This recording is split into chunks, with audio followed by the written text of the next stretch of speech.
What do you think about that?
Good evening, everyone, and welcome to tonight's Greenwood City Council meeting on this Monday, January the 6th at 7:04 p.m. Ms. Derry, would you call the roll for us, please? Certainly. A.C. Brown. Here. Ralph Meeker. Here. Tim Terry. Here. Roger Rainwater. Here. Steve Tedford. Here. Rod Powell. Here. Zakorum. Thank you very much. If everyone would please stand, we'll begin our meeting tonight with a prayer led by Buddy Lloyd, if he doesn't mind, and pledge led by, oh, is Ronnie here? No, you're here. And a pledge led by Chief Bryant. Father, we come to you tonight, we thank you for the privilege of living in the greatest country in the world. God, we ask that you would give our leaders wisdom, give them knowledge, give them understanding. God, we thank you for our leaders, we thank you for our city. In Jesus' name we pray. Amen. Amen. Allegiance to the flag of the United States of America and to the republic for which it stands, one nation, under God, indivisible, with liberty and justice for all. Thank you. You may be seated. At this time, we're going to have an agenda, or we're going to add something to the agenda real quick. I've got three councilmen to be sworn in this evening. So if Mr. Councilman Meeker, Councilman Terry, and Councilman Powell will meet with me up front, we'll take care of some business. Councilman Meeker's already in. I can say it again if you want. When did we do that? Sorry, January the 1st. Who are the ones that were? Oh, that's right. Oh, you already got sworn in? Sorry. You want a double? I don't mind. A double swear? Probably not. Oh, you okay? I'll hear. All right. Right there's fine. Let me know. Let me know. That's right. He needs. All right. If you, this is an honor for me to get to do this. Is I don't have to say what it truly is. So if you'll raise your right hand, and if you can all just say your name at the same time, we'll figure it out. If that's okay. Repeat after me, please. I. Your name. That's not confusing at all, is it? Do solemnly that I support the Constitution of the United States and the Constitution of the State of Arkansas, and that I will faithfully discharge the duties in the office of City Councilman upon which I'm about to enter. Very good. Congratulations.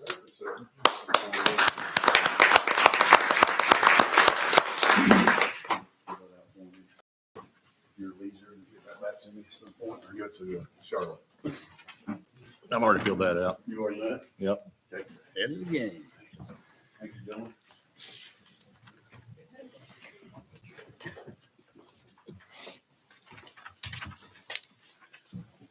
Needed to get that done so these gentlemen can vote when they need to vote. So we will move on. Approval, as asked the council to consider approval of minutes for the December 3rd, 2024 regular city council meeting.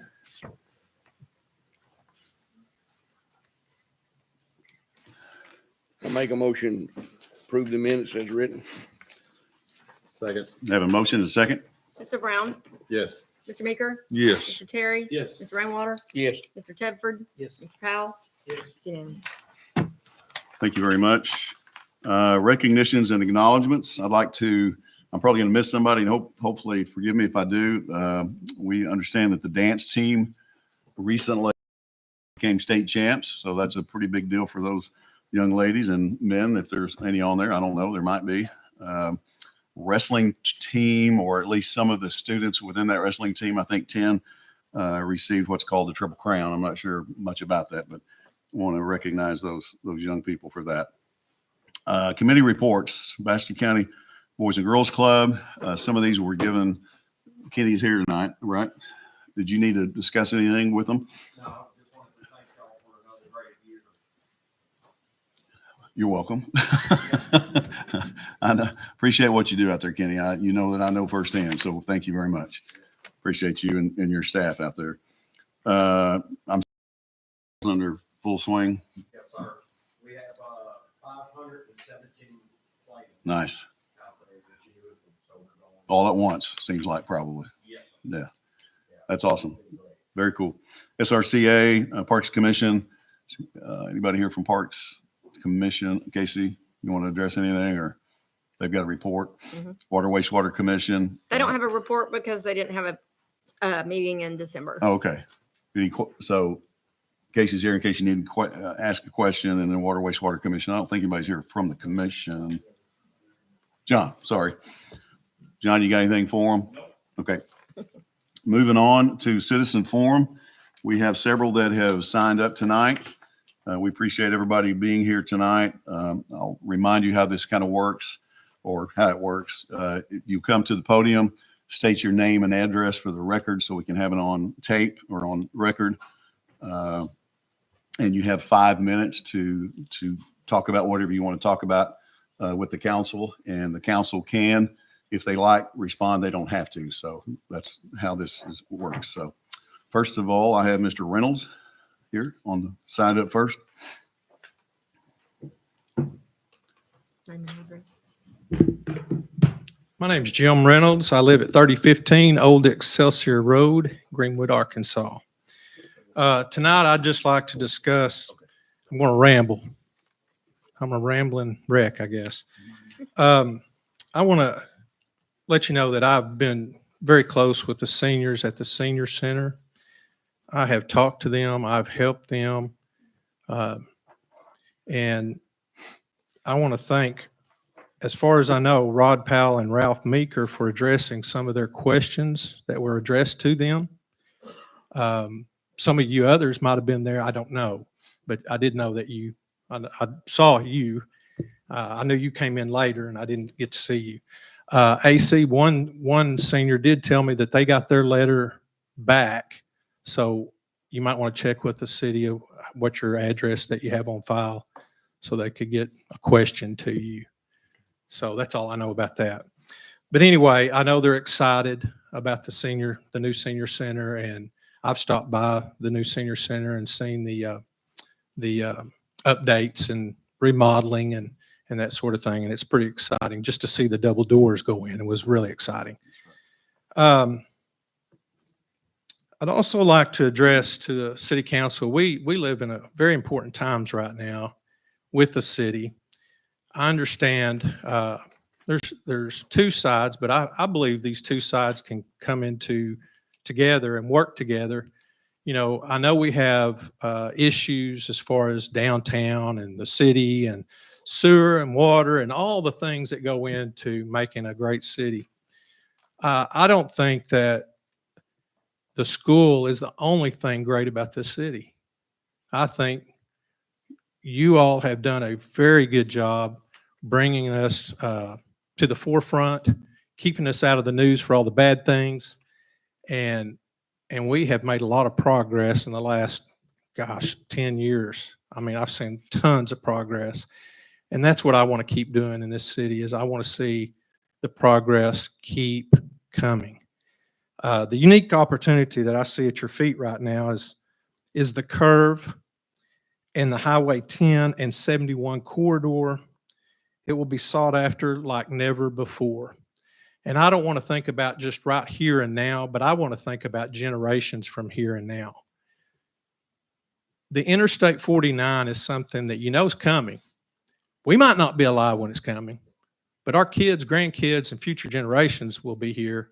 And they're going to look at the decisions that this body right here makes for their future to stay in this town and raise their families. And I really feel like that's what we need to be looking at. We don't need to look at the forest for the trees. We need to be looking in the future and understand the decisions that you make right now are very, very important. I want downtown to thrive as well. I'm looking forward to the Main Street exit off of the bypass and bringing all the school traffic on and off and all the business that's going to be coming in. And we do need to dress up our downtown, and not just the square, all around downtown. And we've got a building over here, Mercy Medical, that they moved out, went out to the Highway 71 corridor. Don't blame them a bit. But that building is available now, and I hope to see it remodeled and used wisely. We're going to be a regional force. We already are a regional force. And when I say that, I say, you know, the library that I've been so uh, worked so hard to bring to Greenwood. I'm excited it's at the curb. I know some people wanted to keep it downtown as well, but the lot size that we had there was not going to work. And it's 2-story. The new one will be 1-story, and it will be so much better. And I just think that being a regional force, we're helping all of Sebastian County in our area. And it's very important to have a library that we can bring. And it wasn't just a Greenwood library. And I've been saying that from day one. And it's an educational thing because a lot of people thought it was just the Greenwood library, but it wasn't. It was a library that served all of Sebastian County except for Fort Smith. So anyway, to wrap it up, if you played Monopoly, Hogopoly, Greenwoodopoly, I'm excited you all as a body bought a piece of land that I had on Main Street. And if you hadn't have done that, we wouldn't have had a place for the Masonic Lodge to go. And so think about that. That was a small scale thing. Think about all the opportunity that you're going to have down the Highway 10 corridor. And you don't have to develop it right now, but you need to secure it in the city limits. That's very, very important. I know there's been talk of a full-time fire department. I'm all for it. I'm all for it. I want to help you get it. Mr. Reynolds. Yes, I'm not gonna sir. Stop you immediately. Yes. You're about a minute over, so go ahead. and I'll wrap it up right Thank now. you. I hate to. No problem. You're making good sense. No I appreciate- problem. I appreciate Hopefully somebody will give me some of their time. it. But anyway, on the full-time fire department, I'm all for it. But I want to see the tax base and I want to see the population support it. Thank you. Thank you, sir. Appreciate it. So you just took 16 seconds away from somebody else. I'm kidding. You did not. Next on the list, signed up is Victoria Cawthorn Burke. Cawthorn, is that right? Cawthorn? Close enough. Okay, If someone gets it right, I'm surprised. I got you. So I apologize. I just walked in a little bit late. I got out of work late, so I literally rushed down here as fast as I could. That's So, okay. Would you state your name and address for me? my name is Victoria Cawthorn. My address is 3104 South 105th Street. I'm a Fort Smith resident, but I'm here speaking on behalf of one of your local residents who is ill today, and she wasn't able to make it. Her name is Marilyn Gray. Do you want her address? That's not necessary. I don't Okay. think you need it? No, we're good. Thank you. Okay, so I have a letter from Marilyn. She wrote it. We've worked with her in the past. She's been a very vocal supporter of animals in our area, and she's taken in a lot of animals in and around her home, which is on Grand Oak. So what she had to say is the animal control needs to play well with the Artemis Project. I've done nothing myself to help animal control, and I've dealt with the Artemis Project. They do good things to place animals. They have taken in animals, some of mine, and found homes for them. They work hard to socialize them before they place them. I think animal control should learn to work with them. There is a no-kill association. The Artemis came and socialized several of my cats because I've got several illnesses and could no longer take care of them the way that they deserve.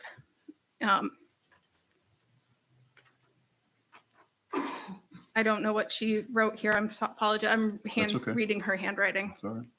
Up till I couldn't afford their shots or food, and God forgive, they were getting sick. I only have one left now, and they have promised to take them should she pass away. And when I pass, why on earth would this Greenwood forbid to work with them? I believe now that the lady in animal control needs causing more drama about it. Now, I will say this with working with Marilyn, I'm the person who directly worked with her in her neighborhood. I've helped her with over 10 different cats. And then she also had a situation where she couldn't financially afford vaccines for her cats, and we helped her get them. This is the type of work we do in stuff that we're doing in our free time. And as I said earlier, I live in Fort Smith. I drove 30 minutes to help someone, and I get nothing in return for this. So I don't know if you Thank guys you. want to address anything. Thank you. Gentlemen, do you have a question or? Thank you, ma'am. I may have misunderstood. Was the lady that wrote the letter, she was alluding that she was having a hard time with? Ms. Gray, she has several health ailments. She is in deteriorating physical health, and her doctors, she has emphysema and COPD. So she was getting at the point where she has some difficulty with moving around, affording medications, just being able to just even take care of herself at this current time. And she needed some help. And that's what we do, is we show up and we help. We don't want people's animals. We don't want to go there and cause drama. What we want to do is keep animals where they're at. If you need help you get spay, neuter, vaccines, food if we have it, but sometimes people just need a bit of help. I said no a while ago. Can you give me her, Marilyn Gray? Yes, her Grand Oak. address is 1405 Grand Oak. Thank you very much. Anything else? Council? Thank you. Okay. Appreciate you. Thank you. Next on the list is Rosemary Lindsay.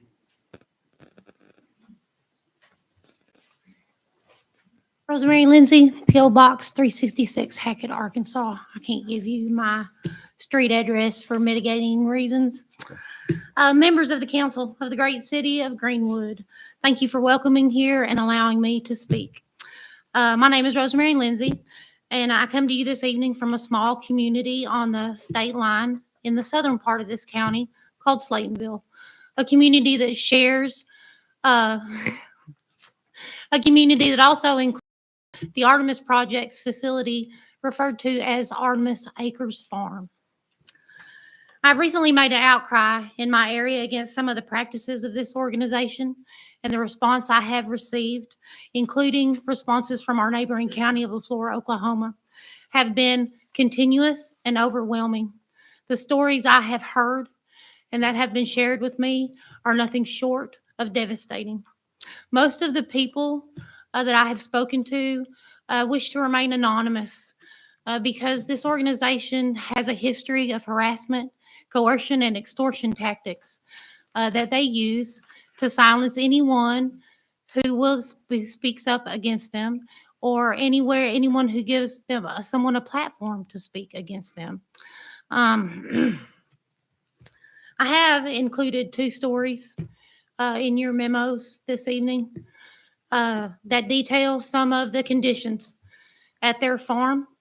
And I can assure you that these in no way compare to the ones that I hold privately. I would at any time gladly share personally and privately with you more of these statements that I have. I have promised these people that I will protect them, their reputations, their businesses, and their livelihoods from this harassment. And I am compelled to do so by keeping these privately. I will share them with you again privately and personally as to not expose my sources through a possible FOIA request. I would like to ask that the Greenwood City Council, in light of these things, please discontinue their association with the Artemis Project, any of their affiliates and partners, when it comes to your animal control and your pound seizures. That's all I have to say. Thank you. Council, do you have any comments or questions? Thank you. Thank you. Appreciate it. Next on signed up is Cassandra Boggs.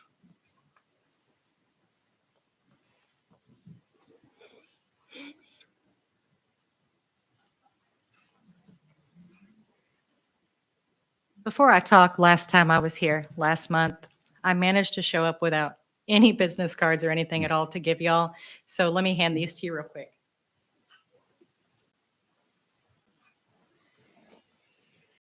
Has our valid email on it, the best one to reach us through. So if you have any concerns or questions or you need anything to reach out to us directly, we have that monitored and we always respond to it. Just in case it comes up.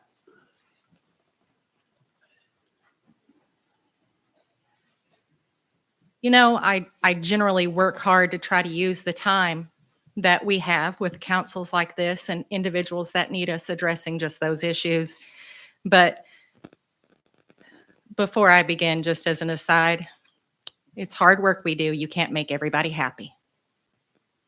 I'm sure ACO and everybody involved with the public, which is all of y'all, know that.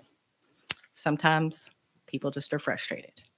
That being said, on a positive note, last month when we spoke, I had talked about TNR, about things that we were doing in the city and things that we were working towards doing.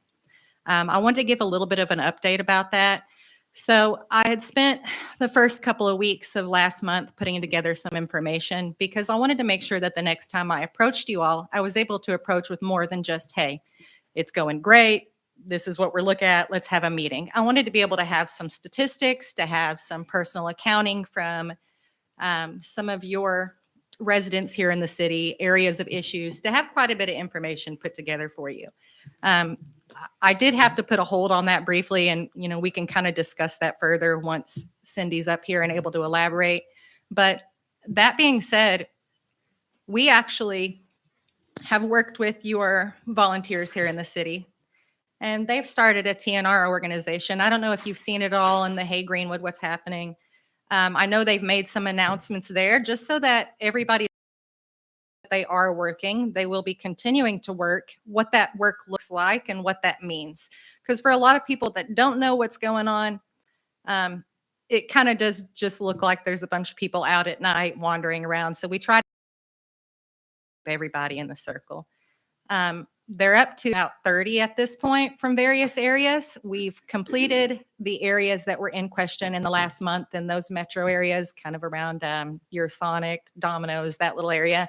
And they've actually started to spread out and encompass further areas to work at. I know they're pursuing a couple of trails, really prone to having a stray issue. Gone ahead and established their own email address. They're working on a page. They have individuals that are monitoring this email so they can start to kind of expand a little bit and take more than just, hey, I see this needs done. Well, now this person's contacting and they're saying, can you do this? Can you do this? Can you do this? And that's where kind of the hard work starts, but that's what they've opened up to doing now. So they're really excited. We've made a lot of progress. I would still like to sit down, but again, we kind of had to put a hold on that for a couple of weeks for various reasons. So I'm not as up to date on it now, but Cindy will be able to talk a little bit more about it. But I wanted to give you all an update of where we're at and that this isn't just a volunteer effort at this point. Now it's an in your city. They're now taking requests. They're so they also are taking donations and sponsorships from individuals. So this is something they're doing all on their own. All the work's provided, the funds are provided, and they're serving the city through the city. It's a really exciting thing. So we're really glad we were able to help them expand past this point, and we hope to include more in it than what there is now, but it's just the first month. So not bad progress for the first month, but that's the update I wanted to give you all right now. Thank you. All right. I have a question. Yeah. So your relationship in Greenwood, y'all are identifying the troubled areas, I guess? Mhm. And then with these troubled areas, you're collecting at some point, trying to rehome? Yes and no.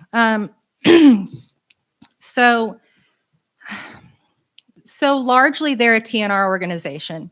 That's what we started this as. So it's several individuals, volunteers who are behind me that live in the city that are doing all of the trapping, the fundraising for this. And then I've helped get them started with kind of the how-to of where to go.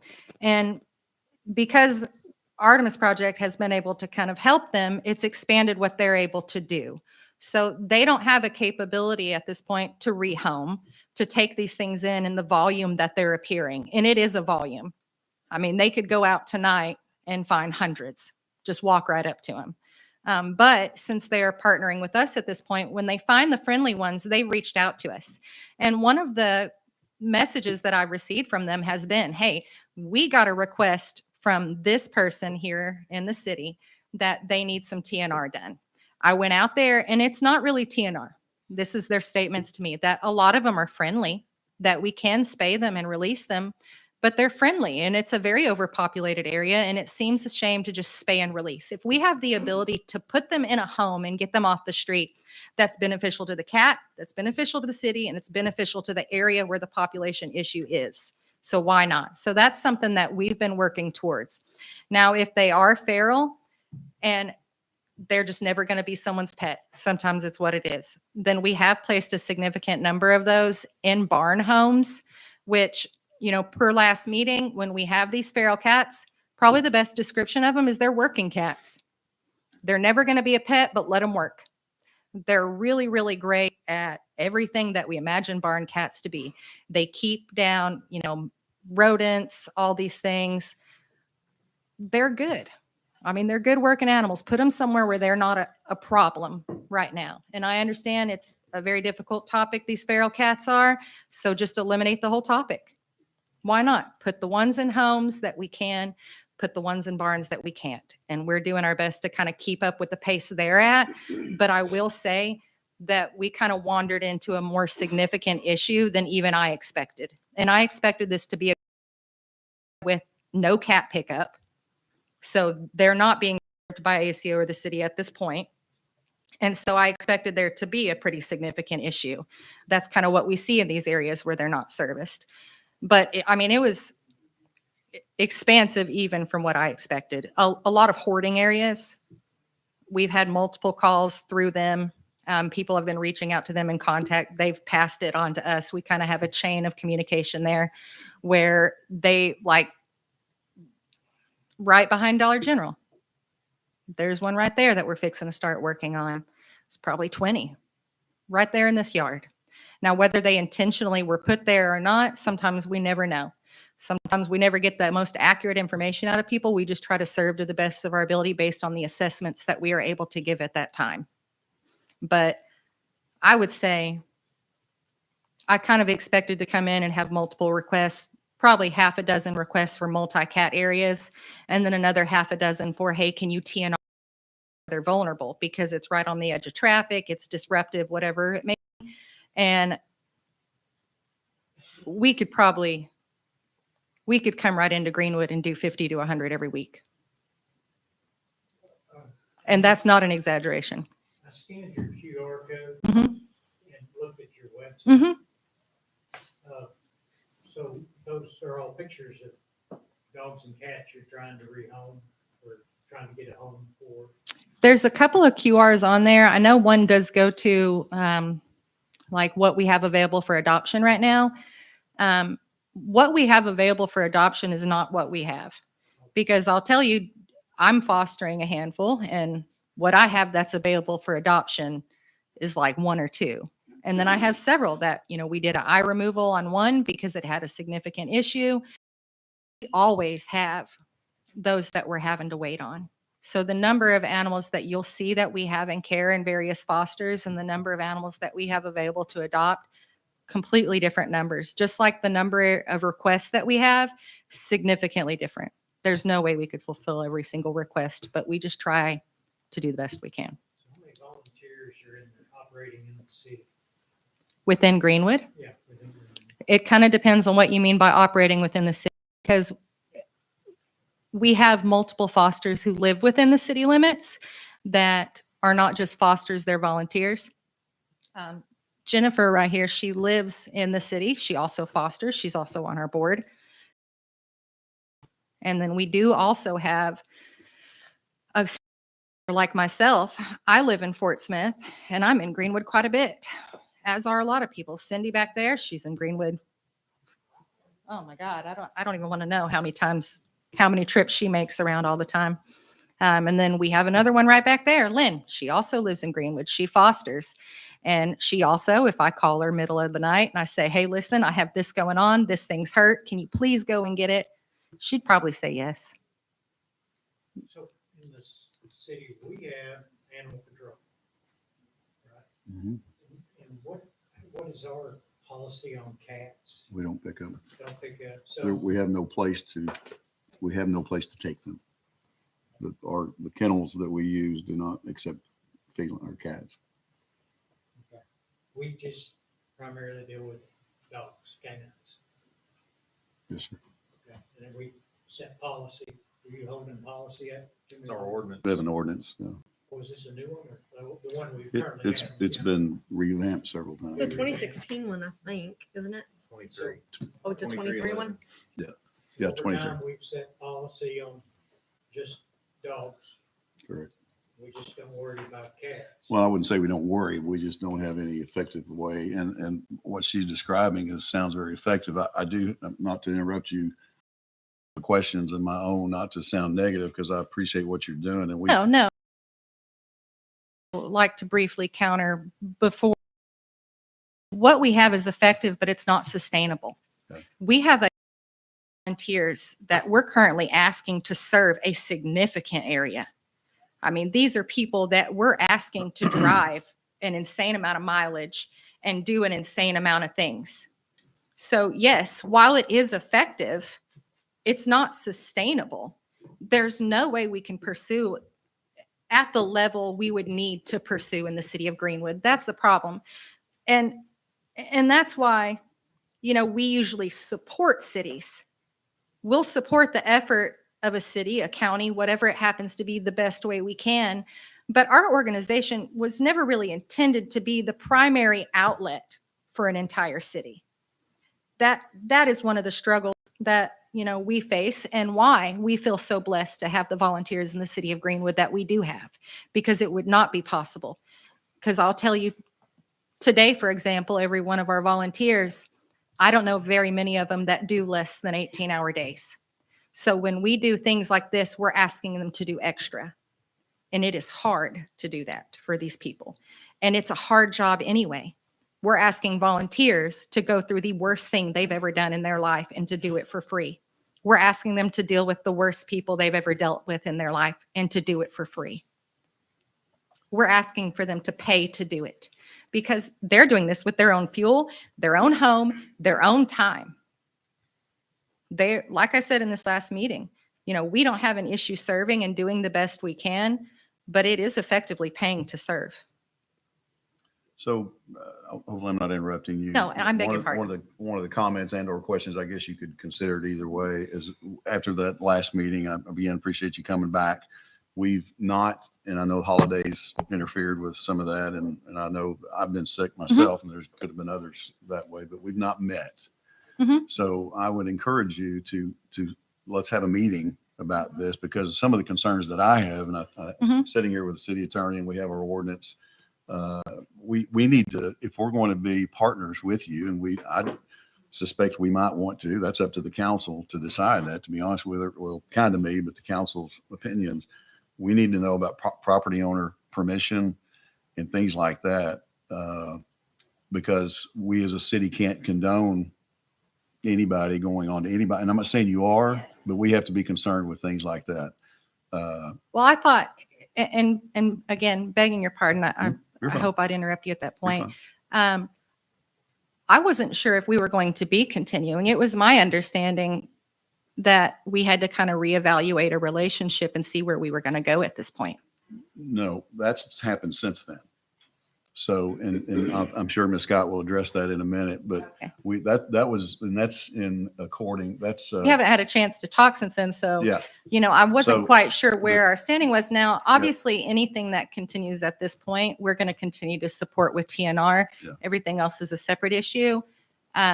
So the TNR program, I am interrupting you. I'm so sorry. The TNR program is something that we discussed the last meeting, and we just need to meet. We need to talk about it, and it won't be just me. It'll be our animal control officer, maybe our city attorney, and maybe a study session with the council. So they can know firsthand what we're talking about and help make some good decisions. But we have to be aware of how the process works. Oh, absolutely. And I've and- told a good many people, this is one of my favorite things to talk about. Yeah. We have put so much effort into the protocols that we have and our service guidelines. It's a pet project. Yeah. It's something we really enthusiastic about and worked hard on. We love to talk about it. Okay. So I would encourage that. And again, Mm-hmm. Danielle's here, my assistant. You can call or we can set something up as Mm-hmm. soon as everybody's available. Or ask a fireman or two, but I encourage that meeting and see what we can come up with as far as this, Forward to it. as Yeah. far as the TNR Mhm. and the cat issue for sure. Yeah. Let's Okay. do it. For 15 minutes. And I'll reach out Yeah. to them. And again, if any of you have any questions, requests, concerns at all that you want to bring up in any capacity, that email address that's listed on this card, we have somebody who monitors it pretty Okay. much all the time. So it's a pretty viable contact in any regard. Thank you. I'm sorry. My pleasure. I'm sorry. Absolutely. Yeah, no Thank problem. you very much. I Thank you. appreciate it. Okay, next on the list, sign up is Miss Cindy Scott. Is that what you said? Nice. Nice try. Cindy Scott. My kids grew up going to school here in Greenwood. I know a lot of y'all. But I'm the director of the Artemis Project. And I can give you my address because somebody has already posted my personal address on Facebook and asked people to come and see me. I reside at 8801 West Highway 252 in Hackett at the front of what we consider where we keep a lot of our larger dogs. It's not an open intake public area. It's a private property. But with that being said, we probably I'd say we have about 300 dogs in our care on any given day. We probably keep about 70 at our facility. And those, like I said, are usually larger dogs that we haven't been able to find fosters for. It's intended to be have behavioral issues and they stay a little bit longer while we work. We've had dogs there that have been there over 1,000 days and then get a home. So, we don't give up on them. What I would like to address today is our relationship with Greenwood. We have had since, I can't remember when we started taking the dogs from the city of Greenwood, but we've had a pretty good working relationship with animal control and the city of Greenwood, where we accept your dogs after they've finished their stray hold and they have not been adopted. And I don't think we have ever not found a spot for a dog. We recently took 3 dogs. We hit a little bit of a snafu in the handoff of that. And some feelings were hurt and I would say we didn't communicate like we should have. And since that, I have tried to mend fences, but I've been told that the city of Greenwood will no longer hand off their dogs to the Artemis Project. And so that's where my concern is, because what is your plan now? Is it just the 15-day stray hold, if that's what it is? And if they don't get a home, rather than giving them to us to be able to find either homes or transport for, you're just going to go straight to euthanasia? So the question is, what are we going to do? Yes, And- since and you've I- severed your relationship with the Artemis Project. I would say, first of all, Cindy, I know you know me, I know you, we've known each other for a while. I don't, in my opinion, no fences were being mended or an attempt to. You and I texted and Yes. it is And, what it, and since then, I texted your animal control officer I'm and I aware. was very kind. I'm aware. Well, I'm aware. So Okay. Show you those texts in case My- you didn't see them all. in my opinion, due to the circumstances leading up to this situation, I think it's better, and I'll just say it to count. I said it to you already by text, and I'll say it to council, with the issues that we have run into and the way things are being handled and the accusations that have been made. I think it is better that the city, as I said, we do what we do to the best of our ability. Artemis does what they do to the best of their. if you're going to talk, ma'am, you have to come to the front. You have to come to the front, and I need to know your name and address. What we do is what we are bound to do by ordinance. We are not in the same business that you are. I appreciate what you do. I have 3 dogs. I have 3 cats. I'm not a pet. I'm a pet lover. Can you describe to me what it was that you were told that happened that caused the relationship? I mean, I'm not too big to say that I probably was wrong in the way I spoke. I was spoken to very disrespectfully by your animal control officer. Okay. I didn't receive it well, and I probably gave it right back. And it was wrong on both sides. At this time, I'm going to refer and defer to our city attorney Okay. and let him discuss and talk to you about how things are. So what is, could I please ask, so is there no plan for the dogs after the stray hold then? Because we have picked up, I'd have to look at our records, but we've picked up every dog that you have not been able to find a home for. We've picked them up at South County when they've been delivered there to be euthanized. Understand? You may keep on. Doug, can you guys provide some background here? I mean, none of us know what's going on as far as. There's a lot of community. Yeah, we're all lost here. Cindy described it as lack of communication, and I'm not saying Kyla is perfect with her communication. Nobody's perfect at all. I'm not perfect, but the communication that I'm aware of, very aware of, is not good. And the things that. In what sense? Can I say we're at 5 minutes? Yeah, And this it may that move- kind of goes away for a minute because we're discussing. So no, I appreciate that. Again, I can only say that we are not, the city is, and I'm hoping the council can help me with this because maybe they don't know that. Well, we're like kind of lost on what's going, I mean, we're just So, kind of hearing this. well, for the let first time. me plane it down for myself and for everybody in the room. We are charged by ordinance, and we do our job to pick up animals, dogs. Yes. We keep them for a length of time. 30 days. Thank you. And then it comes a time where euthanasia is part of what we do. We are not a kennel. Right. We can't afford to be a kennel. We spend, and this is not all about money, but it is about money. For years since I've been sitting here, this council has been concerned, at the very least, with the amount of money we spend on taking care of animals. And so we are not looking the other way. Right. We're trying to take care of business, and we give these animals as much time as we can. Kyla and I communicate very often, and I'm always, but when we're called, when Kyla gives you information about a dog to be picked up or is available to be picked up, and we don't hear from your organization until euthanization is already scheduled. We've gone through the process. They are at the vet's office, which cost us money. They've been there.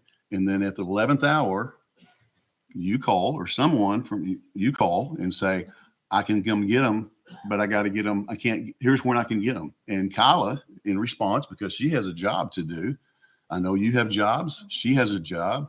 It's not just animal control, it's code enforcement. Her job is to make sure that we follow the procedures spelled out in the ordinance and take care of business. I know that sounds bad, but it is taking care of business. If we were in the kennel business, it would be a different way that we'd handle it. But we're not in the kennel business. We're not in the rehoming, if you will. Although, if I may say, and I will say, Kyla does an extremely good job She does. of I've seen rehoming lots these of dogs. homes. She goes above and beyond her call of duty to make sure these animals get rehomed. And sometimes they just don't get rehomed. We don't have the We don't have the bandwidth to absolutely. reach out. We don't Yeah. have a place to put That's 100 where we dogs. step in. So, And if it you might can- be the 11th hour. But when you we come can't to pick up demand- those dogs. You can't, let me finish. Okay. You can't demand on my animal control officer that she allows you to, I heard the conversations, and you're demanding her to making them available at your leisure. It doesn't work that way. We don't have a contract. Don't we always had the same understanding. But that I've we heard the pick up demands. From South County. I've heard the demand. I'm not talking about, I've heard the demands of saying, we can't pick them up by this time, Right. but we already have the euthanasia scheduled. And if I may, Cindy, you called the vet and said, hold that. You don't have the authority to do that. Oh, she told me she left the paperwork when I could get there I know to the whole, sign it. I know the whole story. Yes, I know. You don't know my side. I'm sitting trying here to telling explain to you- the council I'm where- explaining you my side. Well, let me finish, Okay, if you don't mind. go right ahead. Because the council asked me to put Okay. where we are. So it's a constant, whether you want to call it, battle of push and shove. You do it this way, or we're not going to help you. And I'm going to call them That's what I'm saying. from you. From you. No, From no. your animal control officer. No, ma'am. No, ma'am. We I were have on given the re- we were given 2 days. It's not for me anyway. We have an ordinance. I understand that. I I'm don't- just saying, Know that you do. she told me that those 3 animals that we picked up that day, she said they don't have a scheduled euthanasia, but I'm dropping them off that morning. They're going to work them in. And she said, I will leave the papers there. I signed the papers when I went and picked them up. If she I know. didn't anticipate me picking them up, why would the papers be left? The papers are left there with any time she drops the dog off. By the way, and I mentioned the word. The Artemis Project was already written Cindy, on it. what about the pictures that you sent me of these 3 dogs with highlighted across the top of them, Greenwood euthanized these dogs, that you threatened me with a Facebook post? No, I said that it was a good idea to euthanize the dogs when we have to pick them I up. have your text Yes, and the pictures. I know. It speaks for itself. I Which- don't which I shared with the understand. city attorney. You would rather euthanize the dogs ma'am. than to give us till the end of the day to We pick have a them job up. to do and we have a certain time frame to do it, just as you did. You said in your response, I can't go there because I'm dealing with a horse. That's your, Yes, that that day is your- we had a dying horse. that is I your, cannot. I had a vet coming to the facility. Kyla, So I mate, think that whatever right Kyla, there, you should give us a little leeway. I'm not one going to argue person. with you at all. I really don't want to argue with you. I don't want this to turn into argument. I know what I know. I've got a threat on my phone for you to. It's not a threat. It was that, I mean, why, if you have to euthanize a dog, I understand that. I mean, I am not saying that there's not some point where we won't be able to help. We don't have a contract with you. I know you Cindy. don't have a contract with us. You do what you do, and Yes, and that's great. We do it for free. I, And it's Well- cheaper to give us a dog than it is to take it to the vet and euthanize, or do they do it for free? no, they do not. But we've also, those dogs in particular, we had expended $2,600 already on those dogs. Because The facility you kept them at. that's correct. Right, okay. That's I correct. don't have anything to do with that. I- But if I I'm not had saying been you given do. the information for those dogs sooner, I could have We're worked not, on them we're not sooner. going to fight over dogs with you. If you want dogs, if you want to be that and do what you do, I appreciate what you do. I really do. I have dogs. I really appreciate what you Well, do. I just don't understand why there can't be some amicable conclusion to where the dogs in the city of I would Greenwood agree can be with that. And I serviced offered beyond to that. visit with you a while back and offered to visit about this. So, but we can't seem to do that. We like to and when I say we, Artemis likes to rely on Facebook and putting out there that the city is the bad guy and we're just in the business to kill dogs. And that's not true. We're in the business to do what we are hired, not hired to do, but what we are elected to do by ordinance. And it's not the same thing that you folks are doing. And that's 2 different worlds. And unfortunately, I don't personally think they can coexist. Well, we coexist with every single other pound in the Well, area. that's technically not true either because I've talked to several others. I hate to interrupt, but I just wanted to clarify something really Okay, quick okay. that I understand can be very emotional for a lot of people. So euthanasia is not a good topic. It's very upsetting for a lot of people. I agree. Euthanasia updates, they're not personal. These are the They're not ones, what? I'm sorry. they're not personal. These are the animals that are available. This is what we're trying to pull. These are no longer available. They were euthanized. It is an update. It's not a personal attack and it doesn't have to be taken as one. And just to clarify, if you take it as one, that is a contextual thing.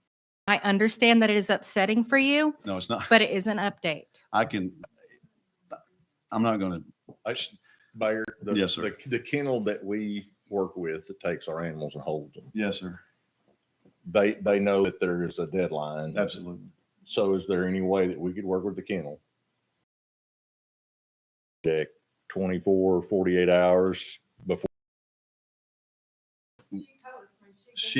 Kyla posts that time frame is always out there and always available. Okay. Do we need to make this an item on the agenda and just let 'Cause people speak? One Our thing is procedural too, rules are there is for a that we reason. do have these areas that will reach out to us and say, this came in, its hold starts now. This is when its hold starts. So we have that whole period of time to begin working it in.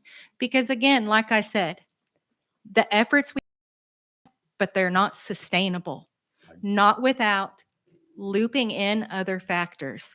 Now, something I'm sure we all want to see happen is 0% euthanasia rates. That's not easy. It's not easy. It's not simple.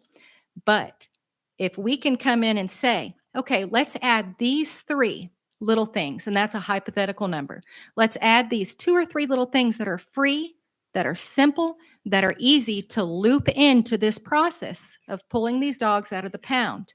And then you hit that 0 euthanasia, we're able to put these animals in homes. That's just something that we're viably willing to work towards. I understand where you're at. I understand where you're at. That being said, Yes. I think that at this point, something I'm willing to suggest to the council, and again, if anyone of the council would like an update as to how we got to where we're at, because I understand you're in the dark, please feel free to email us and we'll give you that update of where we're at on things. And perhaps we can see if we can mediate. Now, that being said, I understand that you're upset. I understand that you're upset. You understand why I'm upset? I understand why you feel upset. Why? I do. I understand why you feel upset. I'm asking why. Why do you think I'm upset? Because you have an employee, you have a city, you have a system. Your system, the way we're trying to work in it, didn't work. Your employee's offended, you're offended. Hold on, hold on. Hold on. Ma'am, I'm not pointing towards, I'm pointing towards the greater ma'am, end. go ahead. Go ahead. And the only reason I say offended is when our volunteers feel disrespected, I'm offended on their behalf. So I'm assuming that that is one of the feelings that you have right now. In private, I will let you hear and see and know the conversations that I'm referring to. Can we ask, in regards to this topic, as opposed to taking up council meeting time and detracting from what other people are wanting to do, can we have a private meeting in regards I've to tried it? have meetings before. I asked for a meeting after our last meeting, Mhm. and TNR kind of just went out and started without any meeting. So it didn't says- start because it never stopped. It became Greenwood TNR. Yes. Which the Mhm. citizens assume that's the city, and it's not. I have to be careful if what's going on. And like I said, one of my first concerns is private property. Who has permission to go on private property to take these cats? And if my cat got out, heaven forbid, I have 3. If our cat got out and got over next door in what looked to be like a colony, and I know my cats have collars, but how do you know you're not picking up someone's cat? So first of all, let me start with saying that we didn't start anything. This was something we've been doing for several years. The only difference is that we have provided the option to the citizens here in Greenwood to get the education on how they can do it. But you understand That where I'm is- coming from. It says Greenwood now. Yes. It really doesn't need to do that until we agree upon how this is performed. So just to clarify, that's the city it's operating in, not the municipality that endorses it. I understand. And I understand that you are aware of that. That being said, it's just the title. They have done announcements multiple times. They have flyers stating that they're private citizens that are volunteering to do this.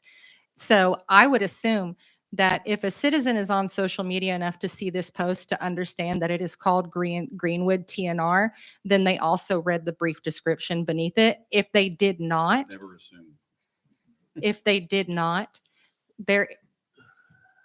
There is a valid limit to Okay, things. so I'm feeling some, gentlemen, do you want to schedule a meeting or study session with Artemis? We can continue. We have I a, think it ought to be you and the city, the city. If there's policy changes, then it should, bring it to us. this is, Can I ask, would you be willing, you and Kyla, to meet and discuss how we can work together? as I've said many And- times, yes. And I understand how I felt backed against the wall. I don't like to see any dog euthanized. All three of those dogs have since been placed in wonderful I homes understand. because we do have more options than just the city. But I understand how you were offended by me. I felt backed against the wall and I reacted in a way that was unprofessional. I apologize for that. But with that being said, is there not a way to regroup, come to a common ground? We since have the ability, we have a volunteer that works at Greenwood Vet Clinic who lives right by your boarding facility. Mhm.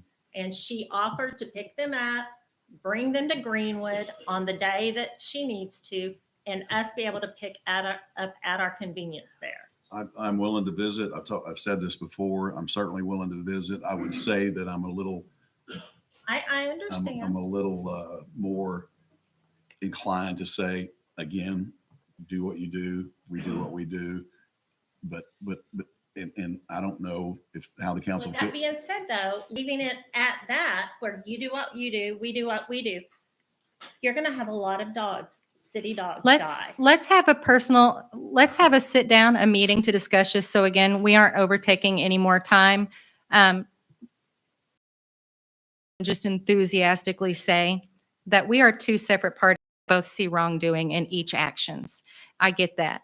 And I understand, we are just Can volunteers. I ask you, Krista, real quick, what wrongdoing has the city done for you guys? Would you not like to have a sit down meeting to go ahead and You mediate made this? that comment. I just want to know what that wrongdoing is. So the council is aware of also. So Cindy spoke to her. Okay, so More. that was their mediation. Yes, thank you. That was their communication together, each of them. Mhm. So can I ask for their benefit, what do you feel? I felt very And what was said? disrespected and placed in a position where I felt like I was beneath Kyla, that I wasn't responding in a way she felt I should. She didn't like how one of our posts that we had, what it said about the dog. And I'm like, we're trying our best to get these animals out. And I understand it was a messy, messy week for us. It was. And it was a messy week for her too, because she didn't get us the information. She usually gives us, a week to find a home, but we only had 2 days. So Okay. it was a bad situation on both ends. And she got heated, I got heated, and some lines were crossed. You don't know what that conversation was. Only I know what that No, conversation I'm was. aware. How could you know what that conversation I'm was? aware.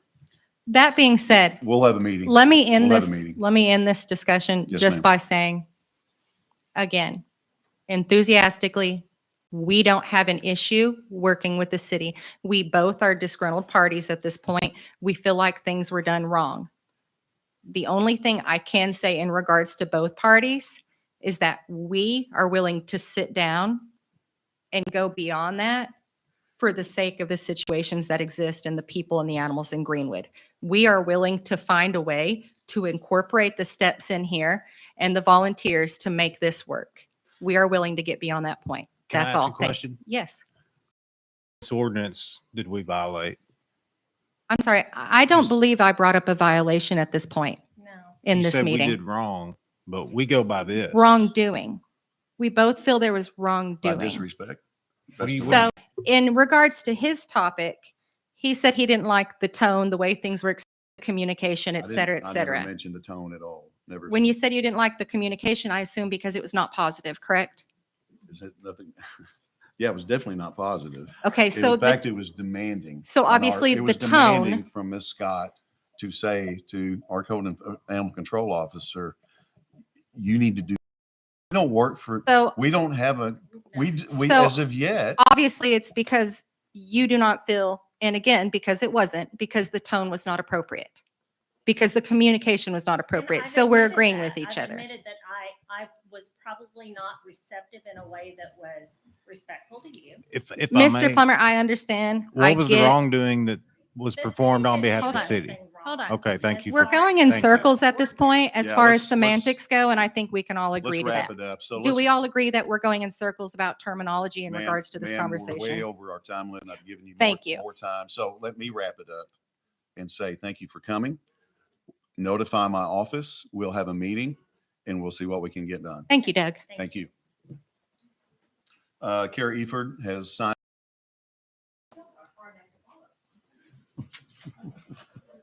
Mayor, what does TNR stand for? I fail in that. I'm sorry. Trap, neuter, release. Trap, neuter, release. I'm pretty far behind. That's all right. TNR, trap, neuter, release.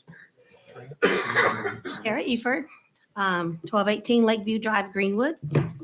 I'm a retired teacher, about 43 years. I just retired. This is my new hobby. Some friends and I worked with Artemis Project on a special trap neuter, what's it called? Trap neuter release. Okay? Yeah. And we realized how many hundreds of cats, stray or abandoned or feral, we had in Greenwood. I have no idea. I'm sorry. That's one thing. So, because we worked with Artist Project on that special project, several of us got together and said, we've got to do something. This is getting out of hand. So we've got this, we made a formal organization. We just started 5 weeks ago. We were here, talking to you all about it, about changing one of the ordinances. So people will come out of the shadows and tell us and help us. And so let me tell you our successes in 5 weeks. We have done an excellent job.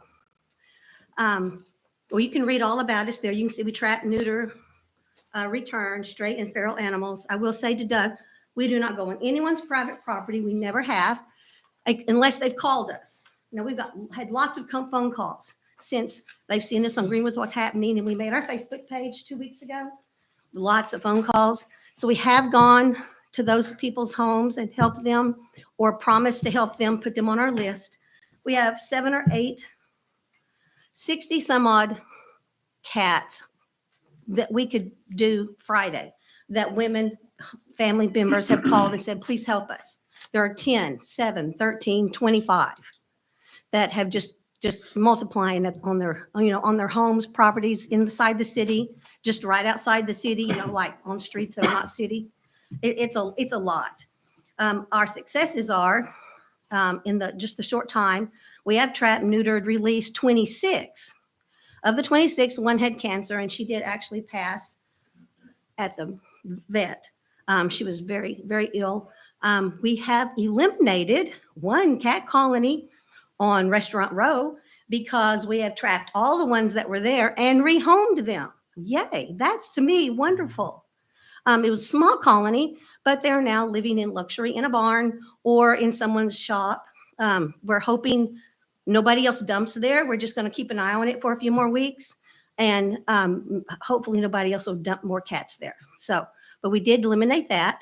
The one, the big Restaurant Row where you have all the cats, almost all of them are spayed, neutered, and returned. We have little ear tags on them. We caught another one this last week. There's little ginger cat. He's smart. He outsmarts us every time. Maybe we'll get him eventually. But we have gotten permission from everyone.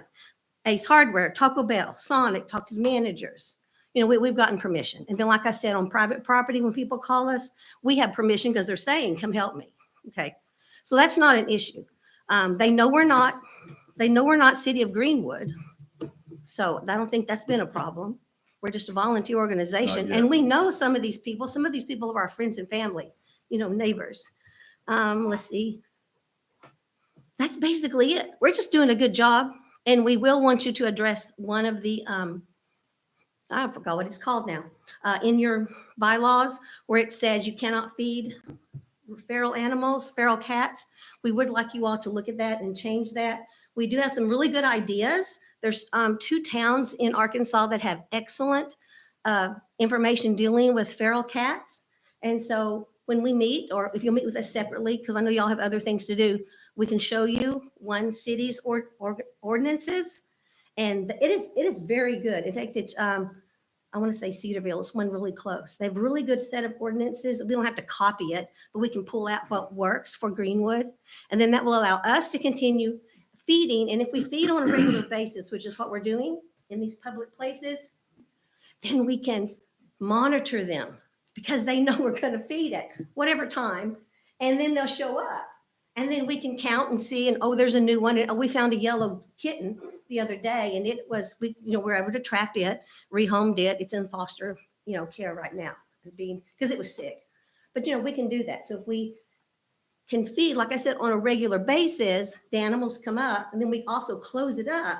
So we don't want the raccoons and possums, and we can close it up, and then that helps the traffic, the restaurants, everybody that lives around there. And so, and like I said, we're helping individuals too.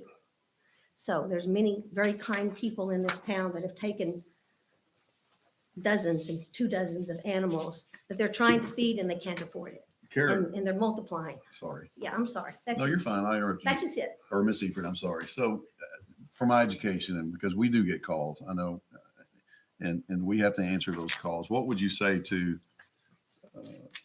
a person that lives near Restaurant Row and it backs up to subdivisions? What would you say to the person that is not a cat person who those cats continue to stay there because they're being fed? And the TNR is awesome, but those cats remain there. And Well, I would say, let me have their name and address. Let me go check it I'm out and talking see about why they're there. the Because urinate, we put kennels for but, them to sleep in another location. but if the cats are still there, this is on behalf of questions that I've received. Yeah. What about the cats that remain there? And if I'm a cat and you're feeding me, I'm not going anywhere. I'm hanging around. And so if they wander, and I have cats, and if you don't control them, they're going to go somewhere else for a while until it's feeding time. What if they go next door behind Food Row, hang out in someone's backyard, do what cats do or can do, and cause them problems because they don't want them in their yard? How do you answer to what you're doing and not? And I'm not talking about euthanization here. I'm just talking about the cats are still there. By state law, we have to put them back. That was a state law. We have to put them back where they came from, unless we could, like that kitten, we could foster it out. And then we found a barn for 4. Yeah, you moving them sounds ideal, and putting them in a barn. Too many. I We don't understand. have enough barns. I understand. Do you know what At least state not law yet. that is? I'm sorry. Do you know what state law that is? That you have to take them back. Do you know the Sure. number?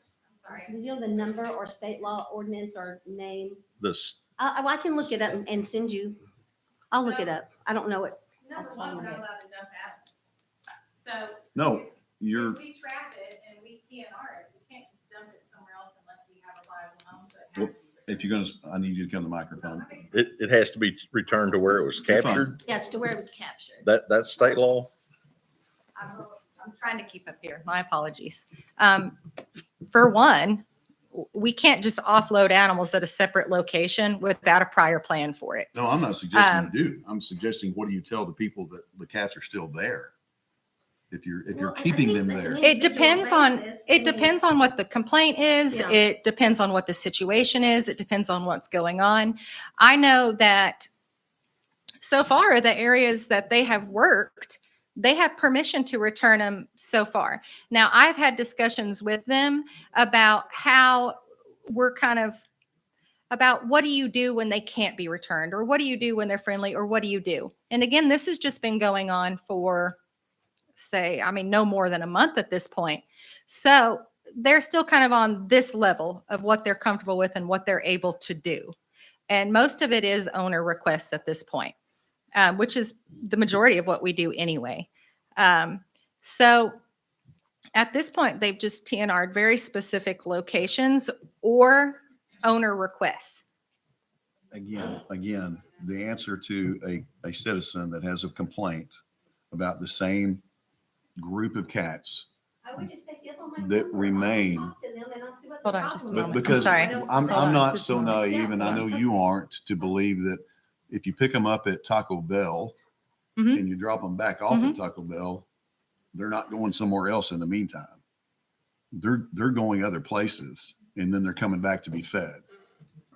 For So, one, we are very good at having conversations with the entire area, with having a conversation with the property owner, if it is a business, with neighboring businesses and saying, hey, I'm you not know, talking- this is not businesses. These You're- are private citizens.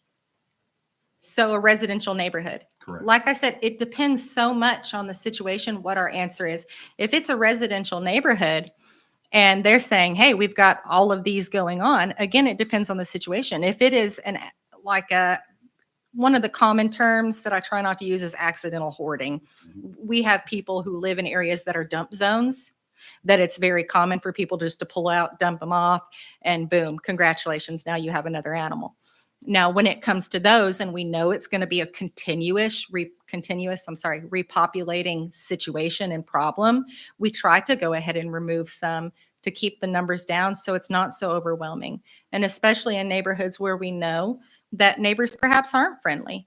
And we do try to go in and have those conversations within that residential neighborhood and say, hey, how do you feel about this? And there's more than one reason why we do that, because we want to get an idea of how many that are there, how often they're dumped there, and the feelings towards them as far as what the issue is. So we do try to go in and talk to all the neighbors and talk to people and say, hey, what have you seen? How do you feel about it? What are the problems that are posed? We try to work it as greater than just an animal issue, because it is greater than just an animal issue. So we try to attend to it the best we can. Now, if they're at risk or if they're posing significant issues, it wouldn't be the first time, like I stated in the last meeting, that we'll try to go ahead and find them a barn home where they can be a working animal. Because if they're at risk, the property's at risk, people are not happy, we try to mediate that by removing it. But when I tell you there's this many homes and this many animals, it's very difficult. We do this much and just try to keep doing that much every day and try to make the best dent we can. And you just add one other thing. If you do not stay or neuter these animals, you will have one female cat, you'll have 5 kittens. No, I'm all for spay and neuter. That is something we And do it's try to just- address it's quick. math. I'm It's- all for it's spay and neuter. statistics. Absolutely. You have that one female cat, 5 kittens. If Yep. they're outside, 3 will live. Yeah. One of those will at least have more kittens. Mhm. And it So is it's not just the first continuing- time that we've so reached it out is to people. stopping the cycle from continuing on happening. I'm- By I'm- not acting, you're saying it's okay. Are we really going to say it's No, I'm not. okay to keep it going?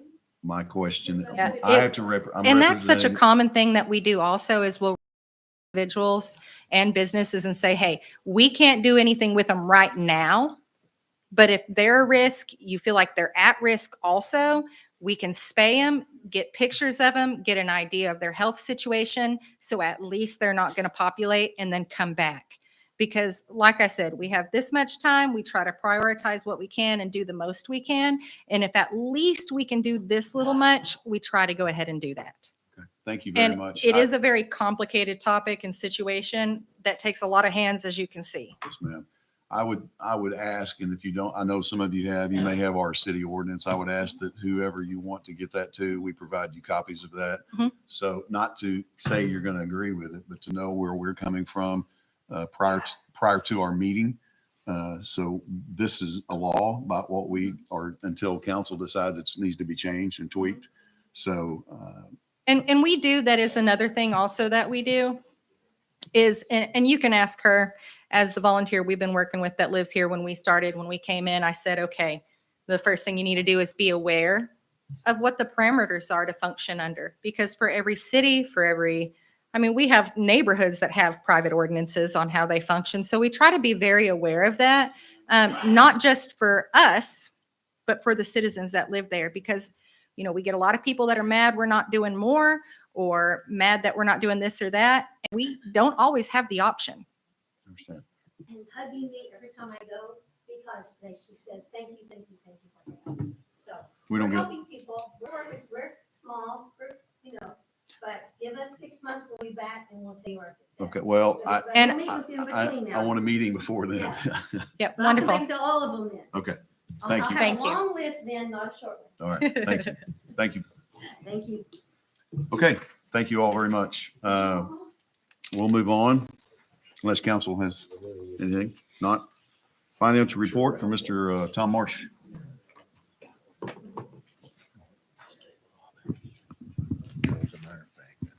Tom's been waiting for this moment for an hour. It's the Tom.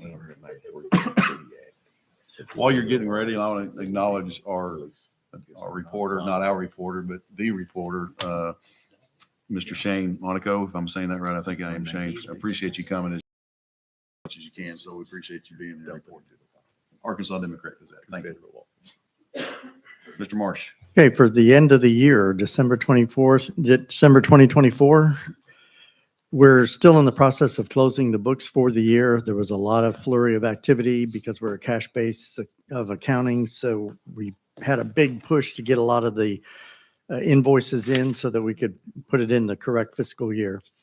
As far as the city sales and use tax is concerned, we did budget a 4.5% increase growth, if you will, for the year. We ended up 6.42.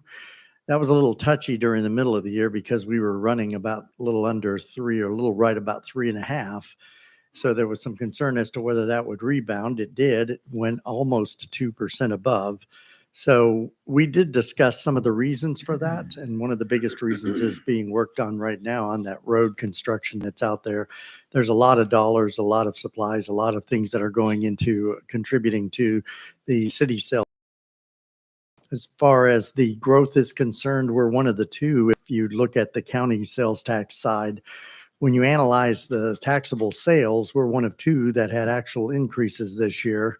2 cities, all the rest of the cities that make up Sebastian County all had decreases in their taxable sales, which is what contributed to that county sales tax dropping. 4.5% is what we budgeted because normally the county and the city kind of tail each other because you're using the same taxable sale base. The at little under 1%. So we were 5.32% below our budgeted amounts. And that's significant because there's a lot of departments that operate on that county sales tax for their operation expense side, not their capital side. We're addressing that this year by conservatively budgeting a 3% for the city sales and use tax, and we're budgeting flat for the county sales tax. We're not going to actually say we're going to get an increase, but we're hoping we don't experience any more decreases. I'll show you a little bit more on the detail on that county in a second. The advertising and promotion, we budgeted, go back. We budgeted 5%. The growth ended up at 6.33. And that's 1.33% above. In discussions we had with the advertising and promotion for the budget this next coming year, there was less than a robust feeling that that kind of a growth level would sustain itself in 25. So they have asked that we budget a 4%. I believe, 4% is what they're asking for. So we've reduced the advertising and promotion growth amount to 4%. That does have an impact to what is distributable to grants, and it's also distributable to parks. So those numbers flow through the actual budgets right now that you will be seeing when we put it all together and I give you the state of the finance for the city. So as far as the total for the city sales and use tax, you see we did run some periods here where we were below the 4.5%. There's 3 right there. And we started gradually going up in the last 2 months that we had for November and December. We had rather robust growth.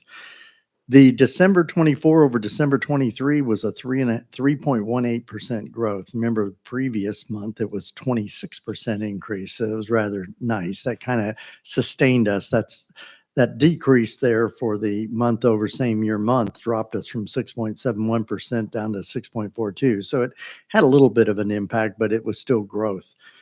So we ended up at 3.7 million for the year as far as our collections on city. As far as the county is concerned, well, that's just a graph. There's the trend for the year. You'll see our growth went up, started from 2018. We right around the COVID period of time, we started seeing this massive pickup in the city sales and use tax. You do see this growth period right here, the project for the road started. So all those are factors. We also in 2000 and I think it was around 2020, that's when we started collecting sales and use tax on the online sales as well. As far as the county is concerned, you see a lot of red right here, and this red is what was of concern. We talked about it all year long. I said we were probably going to be at a zero growth. We were slightly less than a zero growth. We're at almost 1% down. So this is the first time, and you'll look at it on the graph, the first time that we had a reduction. And I'm hoping that trend doesn't last, but it'd be better if we budgeted flat and then experienced a pickup in that rather than the other way around. I think that was a sentiment of the actual council. So that's why we budgeted that way. So the expectation is lower. As far as the cash flow is concerned, the net decrease in cash for the month of December is a result of our push to get all the invoices that are still outstanding in so that we could be recording those and getting them paid. So we did have a reduction. That's typical for the way our operations work. We push to get that through so it doesn't cross fiscal years. 1,066,000 is a decrease for the amount of spending for the cash in December. We still ended up a net increase in cash of 575,000, and our cash fund balance all in for the city, not individual breakout by department, is 16,000,005. I want to let you know something though. Back in August 1st of 2017, a day that I remember well, it's the day I started, a 9,000,002 was our fund balance all in. We were at 16 million. A lot of times you'd look at that and you'd say, well, that's pretty good. You've really grown our fund balance. The problem with that is if you look down on the capital side, you see that we have committed funds. We spent 4 on that, so there's going to be a carryover. Did this year that fund balance to be somewhere around 4.8. The difference there, the fact that the committed funds are being pushed out farther, they're being carried over and carried over. So the committed monies are what we have to look at, not just where our fund balance are. So of that 16 million, we know that 11 million of it is committed money. So it's not there for you to spend unless you decommit some of the projects that are necessary and out there and reallocate those to new projects. And how I have to look at it is you're really looking at unrestricted monies of about $4.85 million. So that's where we're going into 2025 as far as what new items, capital expenditures and such are going to be used. Now, when you look at the operating side, you're looking at a decrease in county sales tax, and your revenue streams have to be first and foremost in your mind to see where your expenses are. Keep that in mind when we do our next budget study session, which will be postponed, by the way. As far as the capital spend for the city, you're looking at 27.53%. That's what we amount is considerably lower. Could somebody close those doors? That's considerably lower than what we would have anticipated at the beginning of the year. I was optimistic that we would be at about 50%, and that would have been really good. We were at one point we were in the 40s a few years back, but I wanted you all to see that and a little bit of an explanation how that leads into the 2025 budget. Tom, some of these projects that are committed, is inflation factored in on, I mean, they were committed, with funds like maybe a year ago or 2 years ago, and what are they going to be in today's dollars? Yes, when you do the budget, when each of the departments do their budgets and they carry over a project, I know water sewer is huge into doing this. They will add costs to account for the additional expenses as a result of it being pushed down the road. So yes, that is factored into these numbers. One of the things that I didn't talk about was the fact that lion's share of that 15 million comes from capital projects that are earmarked for the water sewer department. There's right now $7 million that we'd put into the rate increase for a bond that was already being factored into the rates for debt service. you're looking at a bond financing, you're looking at 13 million that was identified as far as projects that are necessary for the water sewer, just on the infrastructure alone that we have to bring it up to standards and to refurbish and modify it. And that as far as capacity is concerned, but not growth as far as putting new infrastructures out to new places for growth in the city. So you're looking at 13 to 15 million dollars in projects over the next 5 years. You have right now 6 million in the bank. That's where the 7 million is coming from. But as we go on, we're looking at ways of potentially modifying that number down. That 7 million might be more reasonably around anywhere from 4 to 5 million. But we haven't come out with that exact number because we're still modifying where we are as far as those projects are concerned. But a lot of that is the water sewer department. Anything else? Tom, Mhm. when you're talking about the trend in city sales tax versus the county sales tax, there are timing differences between when the sales, the county 2 sales months. tax is based on 2 months, right? We understand that, yes. Okay. But are the sales taxes for city sales taxes, are there any purchases or sales? How would they be impacted differently? The taxable sales are not. The taxable sales for the city of Greenwood, our taxable sales is our tax base for the city, less administrative fee. And it's still on a 2-month lag. Both of them are on the 2-month lag. The numbers come directly from DFA, and that's what the numbers we got right now for December reflect October's collections. So that takes 2 months for them to distribute. But we know the county is a pooled resource based on census. So all of the money, all the taxable sales, all of the tax that was collected goes into a pool, and it's distributed on a per capita basis based on our census to the total for the county. So if the rest of the county grows on their census for the next census period, and we don't, or we go minimally in growth, our 7.45% of the distributable amount to the cities within the county drops. And if that happens, then the amount that we get from that pooled resource is lower.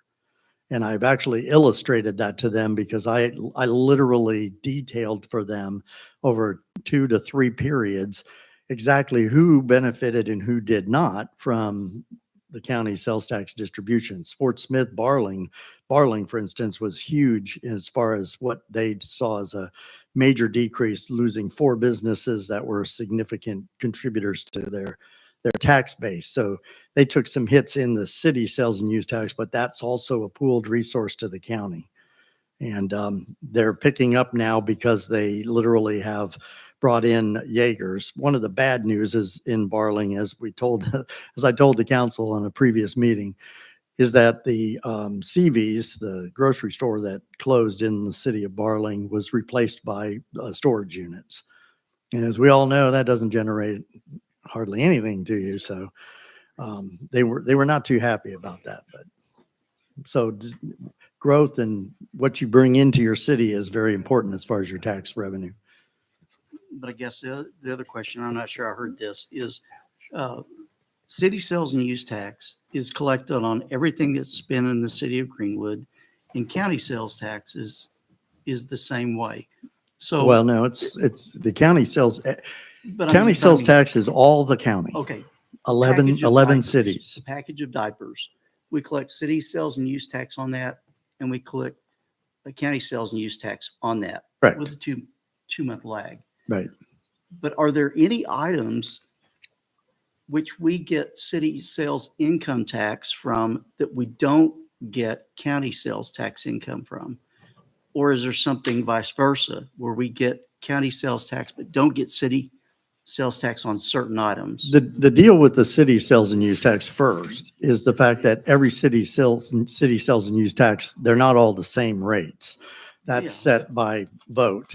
So our city sales and use tax, and when I did the detailed analysis for everybody. I showed what the city sales and use taxes were for all 11 cities that make up the county of Sebastian.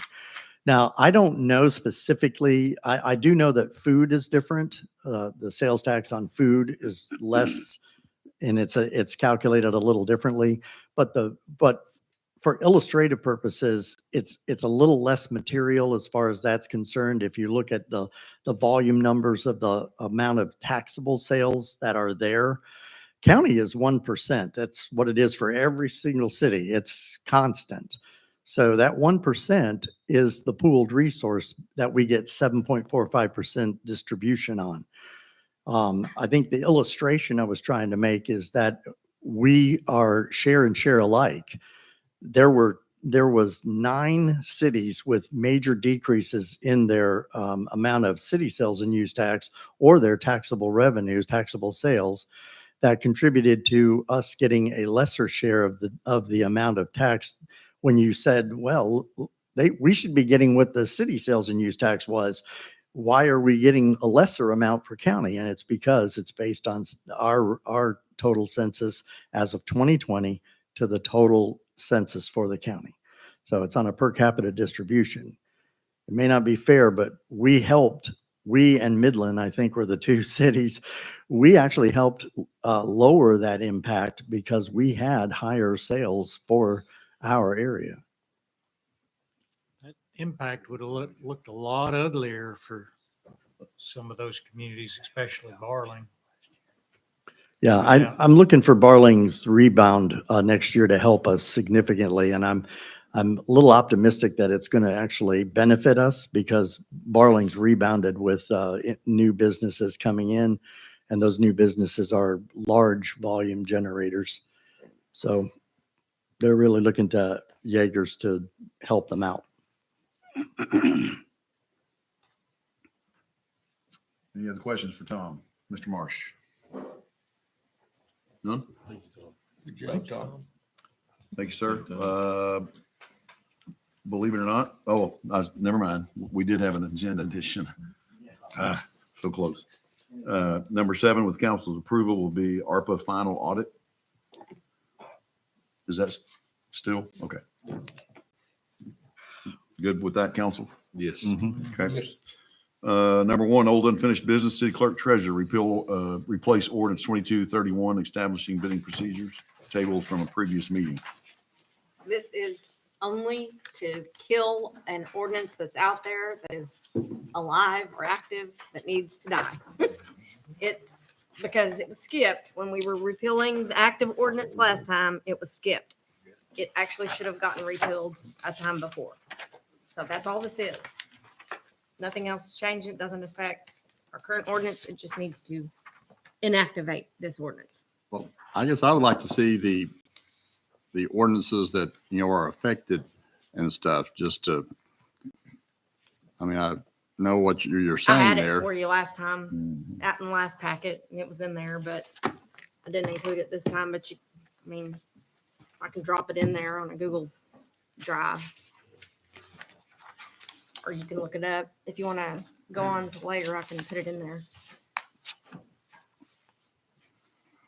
But I explained it. Rod and I talked today about something else, and I think he maybe thought that this had something to do with the current ordinance. We have two ordinances in conflict with one another. Both of them are the bidding ordinance, but so they're both in effect. And we need the most recent one only in effect, not this one. But I get it. You don't want to, but you've had all this time to look it up. It's there. It's named in the ordinance to look at. I know with the ordinance 2231, I did look that one up, but it was referencing a wrong ordinance. Yeah. And so that's where I was thinking, if we It's see the ordinances in front of us, we can catch that and say, oh, wait, this is not the proper ordinance that it's referring to. I think that's what she's wanting to do, get rid of 2231 because of reasons like that. 2409 has been established our current bidding procedures. Mm-hmm. Charlotte, did we just leave that one out of Mhm. our repeal and Yep. replace clause in the current Yes. ordinance? Is that why we're doing? having to do Yes. this? It was the wrong ordinance. It wasn't referenced. It should have been. Was that last month, right? Yes. This was up last month and I had the ordinance in front of you. And Yeah, repeal and replace. Yeah.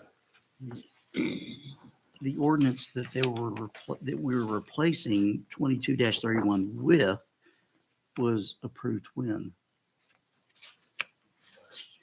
Well, it's 24. 2409 is what's like currently. 2409. The one. Okay. And if you were to look, 2409 is, hold on, let me bring it up. Oh, we tabled to the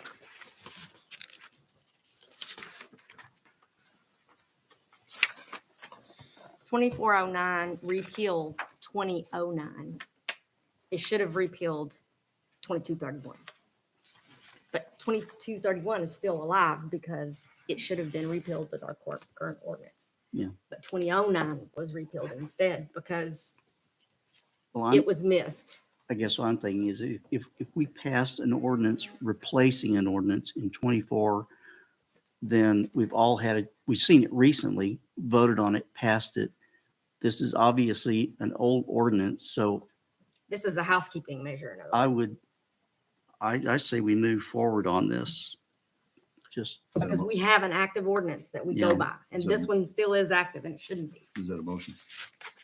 consider it, yes. second. Have a motion and a second?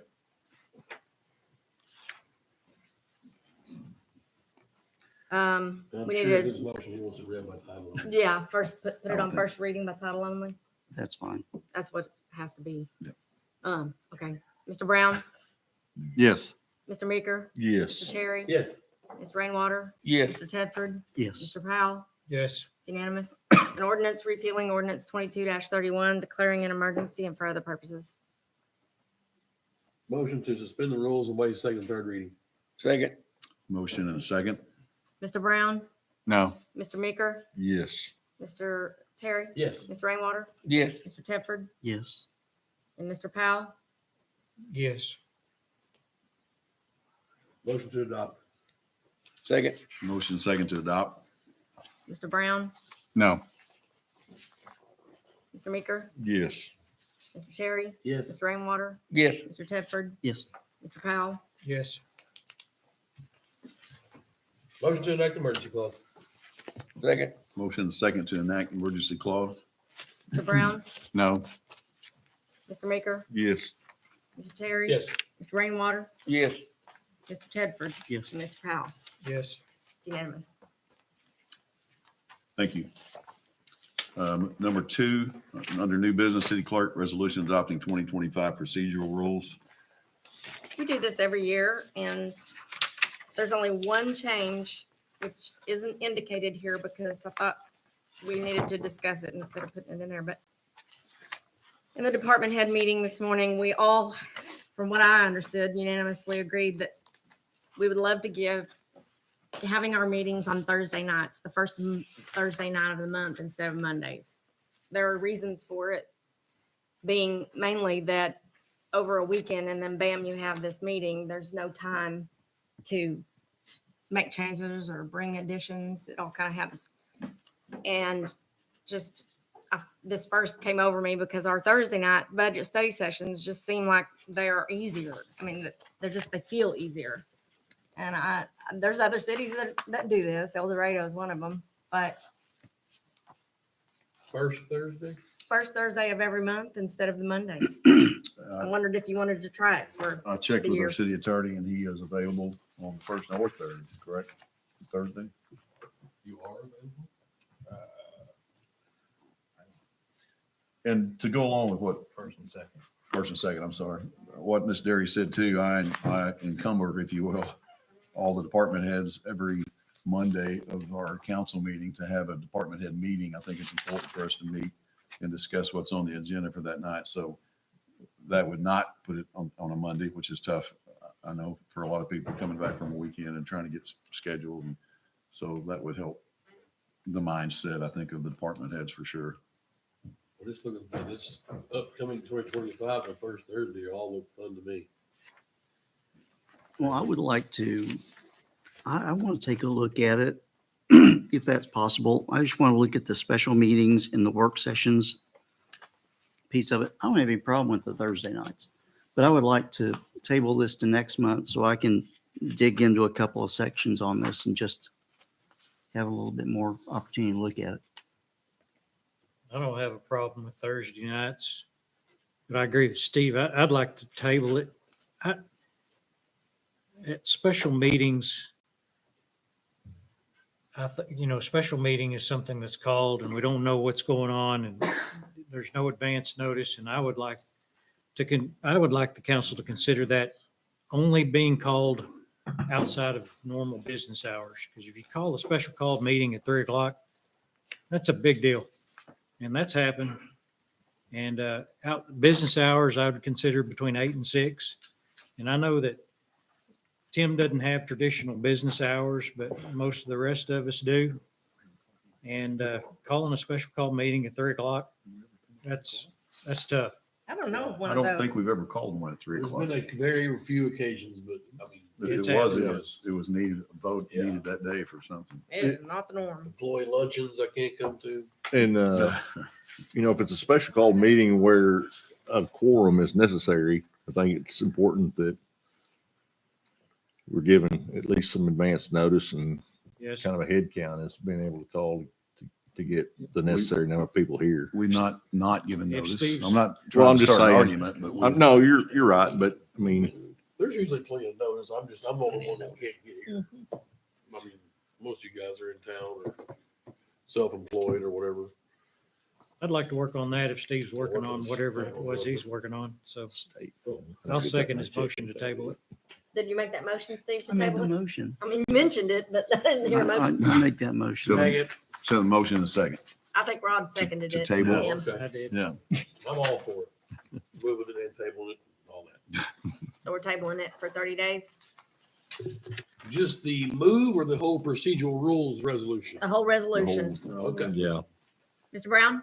Yes. Mr. Maker? Yes. Mr. Terry? Yes. Mr. Rainwater? Yeah. Mr. Tedford? And Yes. Mr. Powell? Yes. Unanimous. What's that? For now, then, we don't have any more rules. No, I'm just kidding. We could just go free for them. Of course, that was all right. Food fight. It just Yeah. remains in place. Yeah, it until- does. Does this have to be finished by this month? Do we have to, nothing? No. It Okay. just says we have to That's do fine. it. It doesn't It says say you should. it has to be done in January. I don't even know that there's that requirement. Oh. It's a good thing to do. So if that's the case, are we in agreement that it needs to be passed by January, at the end of January, before February? I think you can ask, That's what I'm asking. Yeah. I don't think that that's what it says. No, I thought that's what you were saying. I'm sorry. No, I think it just says we have to address it in January, Yeah. but it didn't say we Okay. had to pass it. So January. on that note, that you're talking about digging into special meetings, we need to address that ordinance then. It's referencing an ordinance that structures all of that. Okay. So Can you want that? Yeah, get a copy of that Okay. to us. And if you want to have a special call meeting to discuss that, thank you. I'll send ordinance number 01-02 to y'all. We'll give you. Hey, Charlotte, it also says, the date needs to be changed. It says are adopted for 2024. Okay. Will do. Okay. Everybody good on that? Yep. Number 3, Mr. Powell, ordinance regulating smoke alarm mandate for short and long-term rentals, first reading. I want to table that another 30 days. Had a little trouble during the holidays. I'm getting information back from other municipalities. Okay. And it's understandable with the holidays. And same thing with number 4. I'd like to table that too. We'll take a vote on tabling 3. I'll make a motion to table it for 30 days. Motion second to table 3 first. I'll second that. We got- AC one. seconded See? it. You might not have Told heard. you. AC, or Mr. Brown, Yes. Mr. Maker, Yes. Mr. Terry, Yes. Mr. Rainwater, Yes. Mr. Tedford, Yes. Mr. Powell, Yes. unanimous. Do And it. I'd like to make a Go ahead. motion to table number 4 for 30 Second. days. We have a motion second to table number 4 for 30 days. Mr. Brown, Yes. Mr. Meeker, Yes. Mr. Terry, Yes. Mr. Rainwater, Yes. Mr. Powell, Yes. and Mr. Shepherd. Yes. Unanimous. Thank you. Number 5 is Water Wastewater Commission, confirmation of John Bailey membership, commission renewal. Ooh. Did he I make leave? that motion. Mr. Bailey still here? Well, that's no phony. I'll second it. He He's doesn't. out there in the lobby, I think. Mr. Brown, Yes. Mr. Meeker, Yes. Mr. Terry, Yes. Mr. Rainwater, Yes. Mr. Tedford, Yes. Mr. Powell. Yes. All right. Unanimous. When he comes back in, I'm gonna have a little fun, so. Right. Yes, sir. Did you have something? Yeah. Just looking at the statute here, it says that members of the governing body elected for each city or town shall annually in January assemble and organize the governing body. So I don't know if we just need to readopt the procedural rules from last year until, but I don't know that we should table that. That's fine with me too. That's fine. That's So- fine. We so- can. You want to make a adopt without motion to any a temporary? changes? I'm sorry, I procedural? should have spoke up a minute ago, but I had to look it up. Let's just go ahead and pass them and then we'll look at them again next month. Yeah, we'll just put it on the agenda for next We'll month. look at them on Monday or Thursday next month. Good Monday. question. Good question. Monday. Do you want to do it like a temporary budget and just It'd have make to a be vote Monday as it to is. pass temporary procedural rules like last year? Yes. Okay. Is that a motion? Yes, it is. Does that work, Travis? It says shall. Shall. Yeah, There it says is. We shall, so we Oh, probably ought shall. to do something, It's just, even if it's just a continuation of what we've been doing until you I like guys we- decide I to like we change it. adopt the temporary budget Yeah. like we always do. Like Keep we're doing going. right now. or we You can just can just approve ad- it. or and you then can come just back next approve month and the- change it. The same as we had I last think- time, and if they want to change it, they can. Yeah, I think he's. That's what I meant. Yeah. By the temporary. With the typo of 2024 there. Okay. So how do we back up? Monday typo. Adopt what's currently for 24 to 25. Right. I make a motion, we adopt 20, whatever it Yeah. was. This resolution. I think AC already made the motion and Roger seconded it, Mm. but that's what we want to do. This has had the most motions. and so- Yes, it has. Mr. Brown, Sorry about Yes. that. Way to go, Mr. Meeker, Counselor. Yes. Mr. Terry, Yes. Mr. Rainwater, Yes. Mr. Tedford, Yes. Mr. Powell, Yes. unanimous. And thank you, Travis. Can we place that on the agenda for next month? It already is because you tabled Okay. that one. Thank you. Number 6 is finance 2023 water wastewater audit report. Just what you've been waiting for. Oh, yeah. The reason we have to do this is because there's distribution of this audit report, which is required. And we can't distribute it until we bring it to your attention and show you the highlights of the audit. The audit has been completed. The document is in front of you in paper form. I will be referring to page numbers, and then I will walk you through some of the highlights of this audit. This is for the fiscal year end 2023. It is 2025, but unfortunately, they do our audits at the end of the next year, which we're trying to get that moved up. The legislative audit report has been completed as well, but we don't have the final report yet to be able to present to you. Once we get that, then we'll be having this discussion with that as well. But we have asked them to try to move us up in the timeline so that we can have our reports due to S&P bond rating bonds that are rated. We have to get this report and the legislative audit report to them. So the first thing I wanted to go to is page 1, which is their independent auditor's report. And it did show on the opinion, in my opinion, the financial statements referred to above present fairly in all material respects the financial position of the city of Greenwood's Arkansas Water and Sewer Fund as of December 31st, 2023. And that is a clean opinion. That's what we look for, and that's what should be there. There are other things in there that you can read. Those are your copies. There's also, I believe, a copy on your tablet as well. Some of the supplementary information is just information for you to look at as far as what the company, Gamble, Boyd, Anderson was looking at as far as the documents we provided them. I'll go to the balance sheet and give you a couple of the highlights. This is on page 3. of the report. It starts current assets and restricted assets.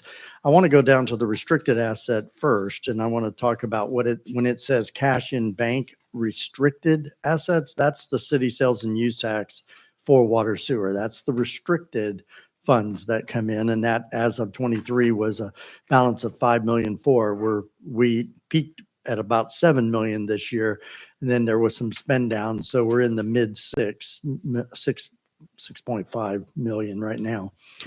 But just to give you an illustration as to where that fund has gone, we started in August of 2017 at 1.6 million.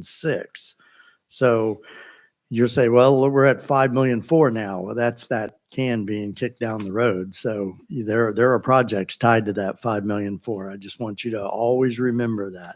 That's not free, that's restricted, and there are projects tied to that for the majority of that money. It's approximately like around 6.5. 6.5 million, yeah. The water sewer money, right. As far as the line called less accumulated depreciation, that talks about the age of the assets that we currently have, and it gives you some indication as to whether they're going to be looking at replacing some of the actual tangible assets that are in place. So our depreciation as of 2022 percentage was 36.7% of our asset value was depreciated at depreciable assets percentage. In 2023, it's 38%. So it's getting a little older, but they have replaced some, and a lot of that new replacement started in after this fiscal year in 23.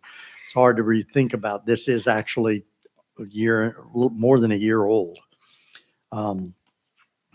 As far as page 4 is concerned, the long-term liabilities, there's that long-term liability listed there for the bond. And it showed that as of the end of 2023, it was $1.3 million, which is what was left on that bond. I believe right now we're probably under $1.2 million, about $1.190 million, I think somewhere in there as of 2024 because of the amount that we paid as far as our principal is concerned and add back in the interest. So that number is coming down and it is callable at this point. So if they wanted to pay it off, if they had free unrestricted monies and it's wise to do that, that would be something we would be looking at and they would be looking at. As far as the down below, the net position restricted is the city sales and use tax amount, 5.6. Again, that unrestricted is the water and sewer O&M. That's the monies coming in for water taps, the money being transferred in there from the sale of the actual services. So the O&M revenue is the unrestricted. The net position pretty much stayed flat. If you're looking at 22 to 23, our liabilities net position 28 million to 28 million only went up about $800,000 in that period of time. As far as our operating revenues are concerned, we had a decrease. It's page number 5. Oh yeah, I was guiding you wrong there. Page number 5, charges for services decreased. For 2023, our operating revenues were down. Operating expenses, however, were up 16.3%. So our operating loss that you see there was 86.2% increase from 2022. That's the reason why we have had a rate study and we have had a rate increase, and it was phased in 2 phases, one to counter the operating side and the other that goes into effect this month in 2025 January was for the fixed cost associated with the debt service. As far as the I'll go into the next page, page 6, cash at the end of the year, pretty much flat. We spent, and normally that's a good thing. You'd think about you spent all the money that you brought in as far as your revenue is concerned, but your cash at the end of the year for 22 to 23 was flat at 7 million. And that 7 million is not just the operating and the city sales and use tax. There's some, they get a fund balance report every month, and that fund balance shows other funds that are associated with CDs and bond funds that make up that total balance. Total cash on hand in bank was up 1.4% between 22 and 23, as you see on page 7. That's something I would watch, but I think the bigger thing that we talk about is the footnotes to the actual audit, because that's where the details seem to fall more that you'd be interested in. So if you turn to page 9, we're going to start with note 1, and I'm going to talk about the depository accounts, because it's the same for the legislative audit.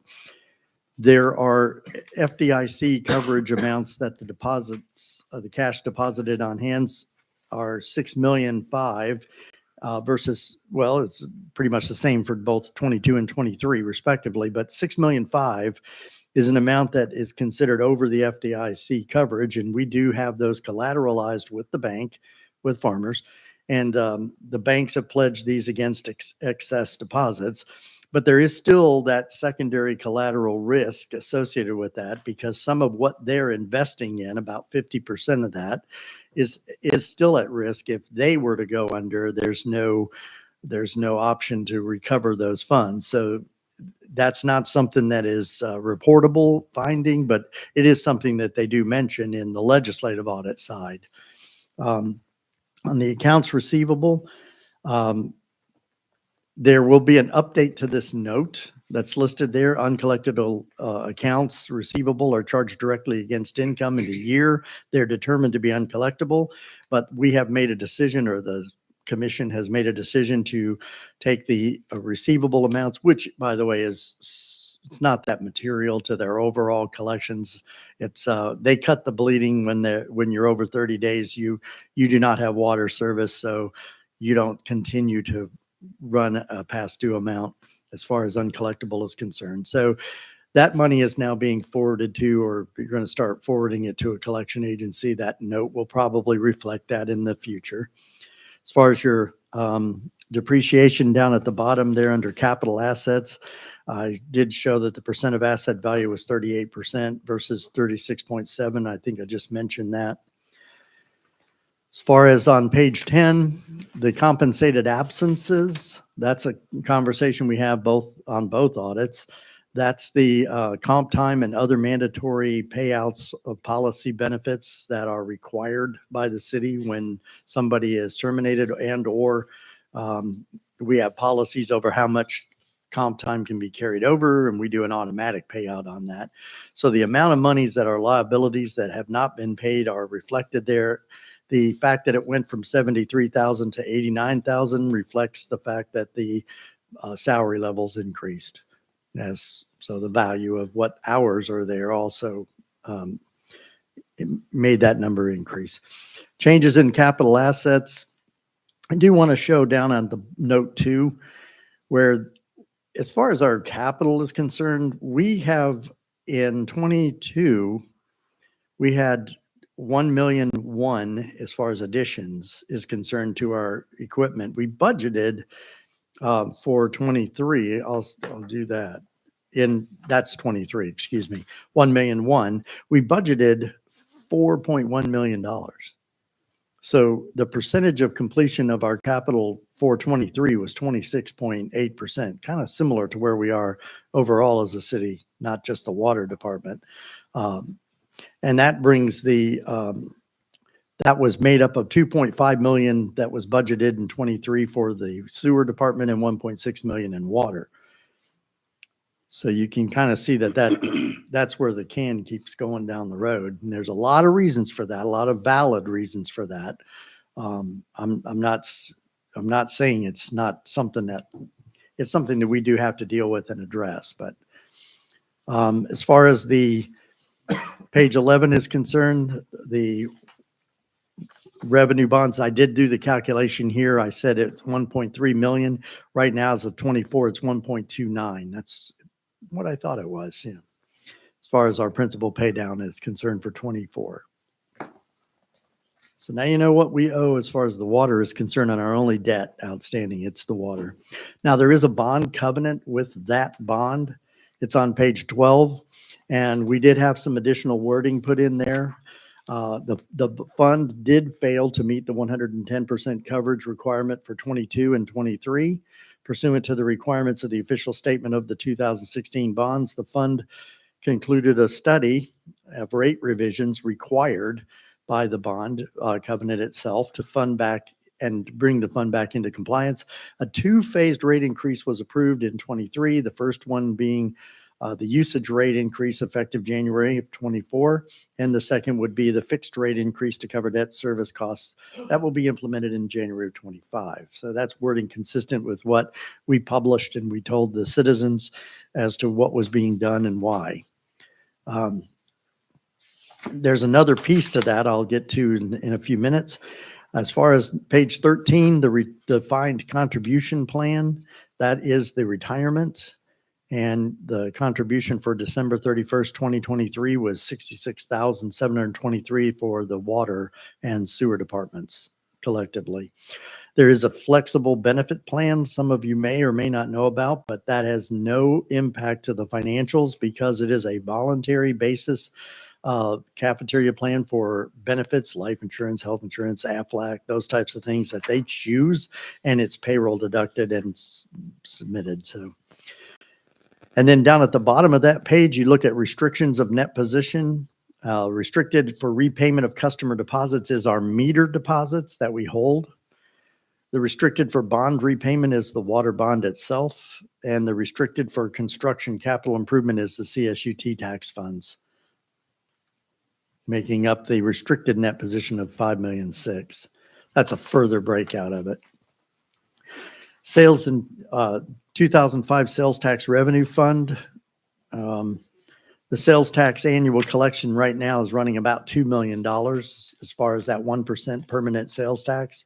So we factor that in when we look at where their capital needs are. We know that that's a revenue stream that they have. And then we factor in how much is going to be needed from once the fund that currently exists is paid down. But one of the things that we've done is in that rate, we've factored in things such as the CPI, as far as inflationary concern is. We factored in the debt service, as I've already mentioned, and contingency funds. So that's there in case there's an emergency need, something gets significantly damaged and there's some additional costs incurred. And then the last page on this actual financial report on page 16, we report water sewer consolidated, which is water and sewer they don't stand alone. There's a requirement in the state that the water sewer departments have to operate in the black. They cannot be negative. They cannot be at a loss, operating at a loss.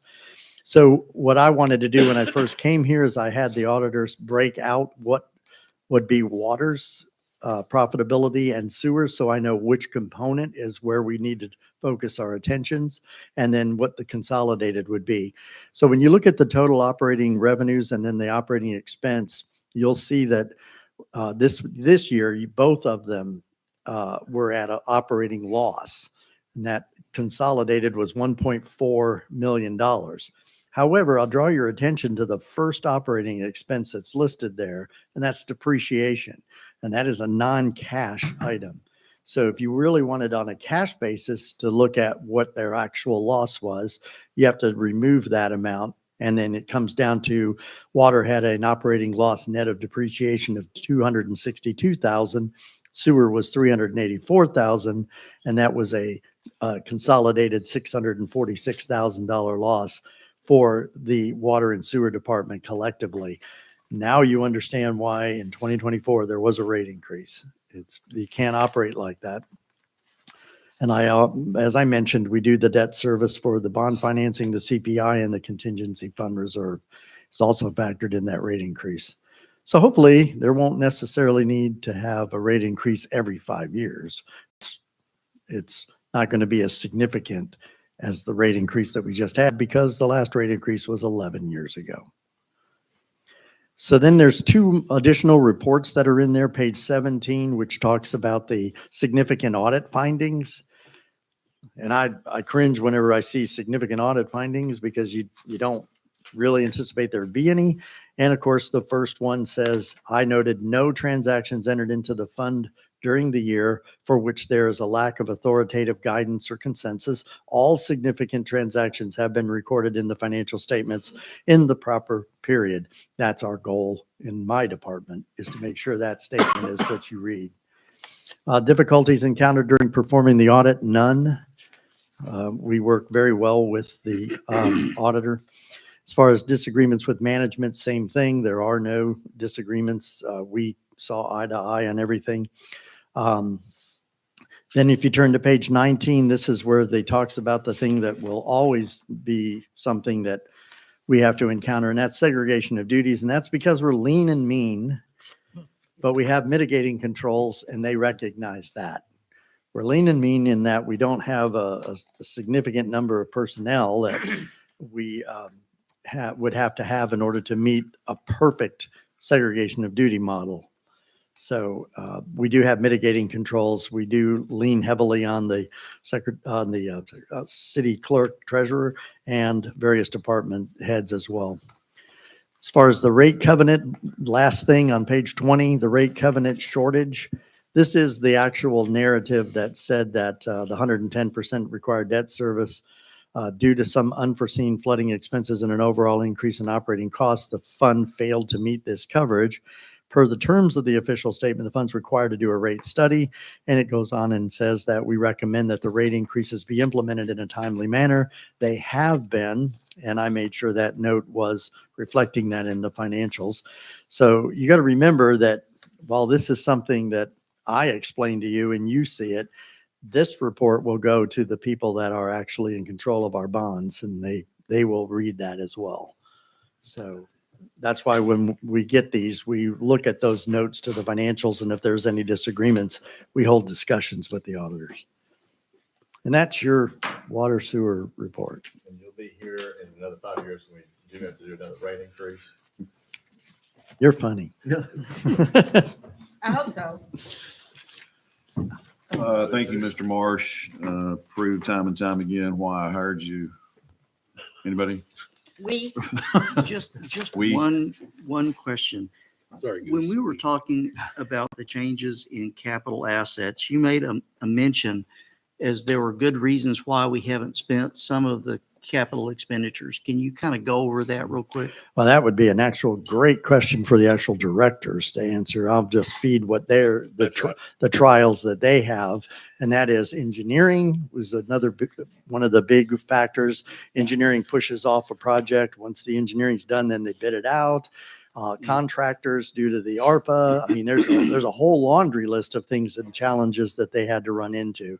And it doesn't just affect water sewer, it affects street and various others too. But that's why I didn't want to go through that laundry list, but they know them. And COVID had a significant effect to it too. Yes. Lack of contractors, a lot of the federal government pushed a lot of money out there, put a tight timeline on it.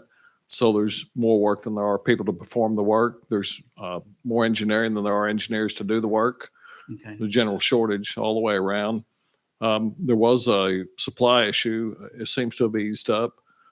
Prices have kind of leveled out, but they're still at an all-time high.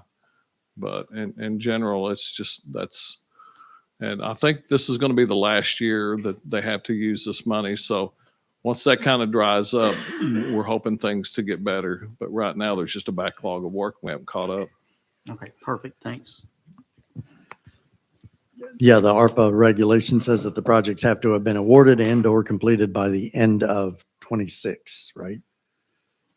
Yes. Well, yes, by now. Yeah.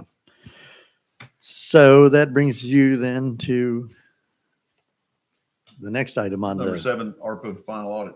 right. We also we had 3 audits going at the same time. Now they're all finished. We had to do the final audit for the ARPA usage money. And we had that is a specialized audit. It's a single audit that had to be done for the use of or receipt of government funds in excess of $750,000. And obviously we did get more than that. We've already had the audit on the first tranche, which was used for the senior center. That's done, completed, and it has been filed with the government. This is on the second use that we did, which generated surplus cash for the general fund because we used that ARPA money for public safety and for the salaries specific to the police department. We didn't have to use it for the fire because the amount of money that we had available was consumed by the salaries for the police in 2023. So on page 4 of this audit that they conducted, we sent a truckload of documentation over to them. Well, I'll start on page 3. It says the standards and requirements require that they plan and perform the examination to obtain reasonable assurance about whether the city of Greenwood, Arkansas complied in all material respects with the specific requirement referenced above by the government. An examination involves performing procedures to obtain evidence about whether the city of Greenwood complied with the requirement. The nature, timing, and extent of the procedures elected depend on our judgment, including an assessment of the risks of material noncompliance, whether due to fraud or error. We believe that the evidence that we obtained is sufficient and appropriate to provide a reasonable basis for our opinion. Page 4 is their opinion. It's the second paragraph. In our opinion, City of Greenwood, Arkansas complied in all material respects with the specific requirements referenced above during the year ended December 31st, 2023. And that is specific to the ARPA money. We had to follow the government's rules. And then if you were to go to page 8, that's the schedule of expenditures that we had to spend, the 1.125 million.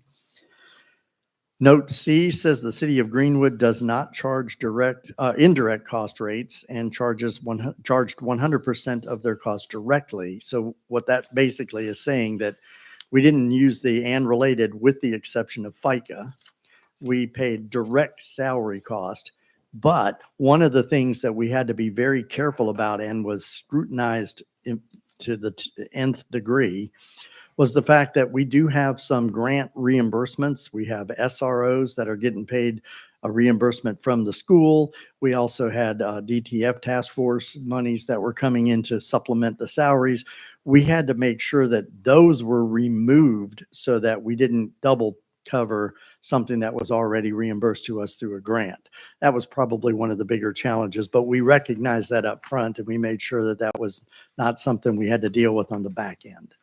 And so that's what that's referring to. Does that include like donated monies, Parks Department, and all stuff like that? Will that go into what you just discussed?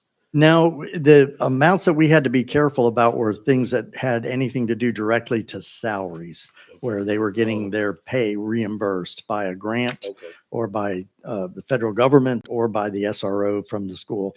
So when in doubt, we removed that from consideration and we only did the salary portions for direct costs that were not reimbursed.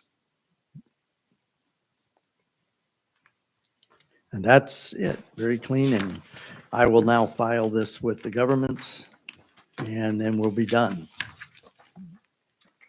Good work. Thank you, Mr. Marsh. I want to give kudos. He mentioned working with Charlotte on this. I know they worked good together and well together on this and getting it done. And also who doesn't get much credit is Shannon, your assistant. She's on top of this as Tom is. So kudos to Shannon. If you're listening at home, she does a good job or a great job. So Tom did 99% of the work, maybe 100. yeah. I mean, he's, as you know, very detailed and very on it. And it's a really great relief to know that everything back there is handled. Thanks for keeping us compliant. Yeah. Easier to sleep at night. And I think we need to vote on both of those to accept from the council. Yeah. Call for a vote. Make a motion to accept them. Second. Motion is second to accept both audits. Mr. Brown? Yes. Mr. Meeker? Yes. Mr. Terry? Yes. Mr. Rainwater? Yes. Mr. Tedford? Yes. Mr. Powell? Yes. Unanimous. All right. Thank you very much. Department reports and questions from council. Still got a few here. I think that the usual suspects, chief, both chiefs are here, planning's here. Well, I have a question for sewer, but I don't know if those stinky guys are here still. No, don't believe they are. You want to? No. Nope. Okay. And then I also wanted to just say it was referenced a couple of times by Tom. But if you're watching at home or here in attendance, your water bill will be higher soon. So call City Hall for all complaints. As for Danielle. Yes. Any other? Yes, sir. Either planning or code enforcement, in building inspections. Hunter, could you come up? Dodging poison arrows back there. Bob, what are you doing? So I had a complaint, not your fault. But during the holidays, James Griffith called and was chewing me out about not being able to get an inspection and, all the things. And I said, I completely understand. I said, but in their defense, you gotta have some time off. He said, well, why would you not contract out with like Jack Hughes, which is dead? I know Jack always contracted out with us to pick up stuff. And I said, well, I don't know, but I will bring it up. And he did call me back a few days later and he said, hey, that Hunter come in real quick off of his vacation and inspected my project so I could keep going. But it was after I went down to City Hall and it looked like a desert. And he said, but I did find Sonny. And I said, well, it's the holidays, James. And I said, but I will bring it up. So I don't know if you could identify somebody we could contract out to kind of fill in when you're out, or but that would be great. So You actually have a prospect, I think, don't you? Yeah. Possibly. Plumbing wise, potentially our parks director, he was previously a plumbing inspector, so he might. That's great. Help out in plumbing, living on the spot. Yeah. I've got someone lined up for electrical. I don't have anybody for mechanical. There's no requirement for a license for building. But you don't want to put that in just anybody's hands, so looking for someone trustworthy. But yeah, we're looking right now. yeah, I know we used to share with Hackett. They would take ours. When we'd hired Jack and he worked for us, he would still go over and do stuff for Hackett. So Hackett, Hartford, Mansfield, all of the little small towns use one gentleman. He's basically hooked up. Okay. So I understand. So most of the time I only take off for a fairly short time, but around Christmas I always take off about 2 weeks coordinating. well, he did call me back and say, you come in off your vacation. I do appreciate that, but I hate that you had to do that. Yeah, it's not fun. You what? COVID.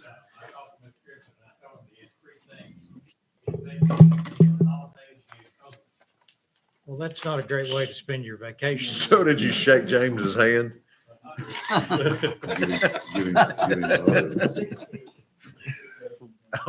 That was it.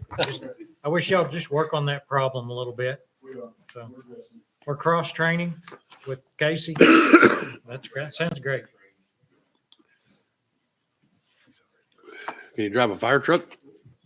I've seen him drive. I don't think. Right. Never mind. We weren't Any having other wrecks. comments or questions for any of these department heads from council? Bless you. We If thought not, Mike McConnell could drive a fire truck. I knew that was coming. Council forum. Oh, I'm sorry, Mr. Lloyd.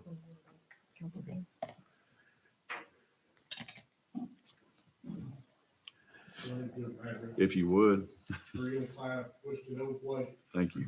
Newest subdivision in Greenwood. Nice. I want to address the council again and say thank you for what you did for Mason. I'm pleased to be a Mason, and I'm excited to be a Mason. We are not under construction. It reminds me of that every week. Our plans are complete. The engineer that was signing off on it stood by his wife while she was passing away for several weeks. And now he has spent several weeks in the hospital. He's supposed to be getting out tomorrow. Promised me he'd be stamped off by the end of the week. We've had to make a few changes. We're going to put up a retaining wall. But we're excited to have the scouts to be a part of our home. We think that's gonna be beneficial to us and to them. And we hope to be beneficial to Greenwood. By the end of the school year next year, we hope to award our first Mason Scholarship, something Tim Terry started years ago. So we're gonna follow through with it. So I'm excited to be a Mason. I'm also excited to be a home builder. I was selected to build the showcase home in Greenwood. So there was over 3,500 people come through that house in 1 week. It sold last week for full price offer, $498,800. That's something to be excited about. But I'm also excited to be a developer. I'm glad that I had the opportunity to develop a subdivision in Greenwood. But you guys know that everything that's reported is not always true. Because we did not ask for any concessions from the city council when we were developing our subdivision. Y'all know that, but I want citizens of Greenwood to also know that. But thank you for hearing me. I'm excited to be here. I'm excited to be part of Greenwood. And I want to encourage you guys, support the seniors of this town, because they have supported this town. I'm getting ready to start a house for a gentleman that's moving back here because his parents are getting old. So they recognize what you do for their parents. Again, thank you for what you do, and continue to do it to make Greenwood a great place. Thank you. Thank you, Mr. Lloyd, Well spoken. or as I like to call you, Buddy, because that's your name. We Thank you. need to, Yeah. sorry, Here you go. Go ahead. I was just jumping in. We need to reschedule this Thursday's budget study session. And the proposed date that we asked for and talked about today was Tuesday, January 21st. Is that okay with council's schedule? January the 21st? Mm-hmm. A Tuesday. Not for me.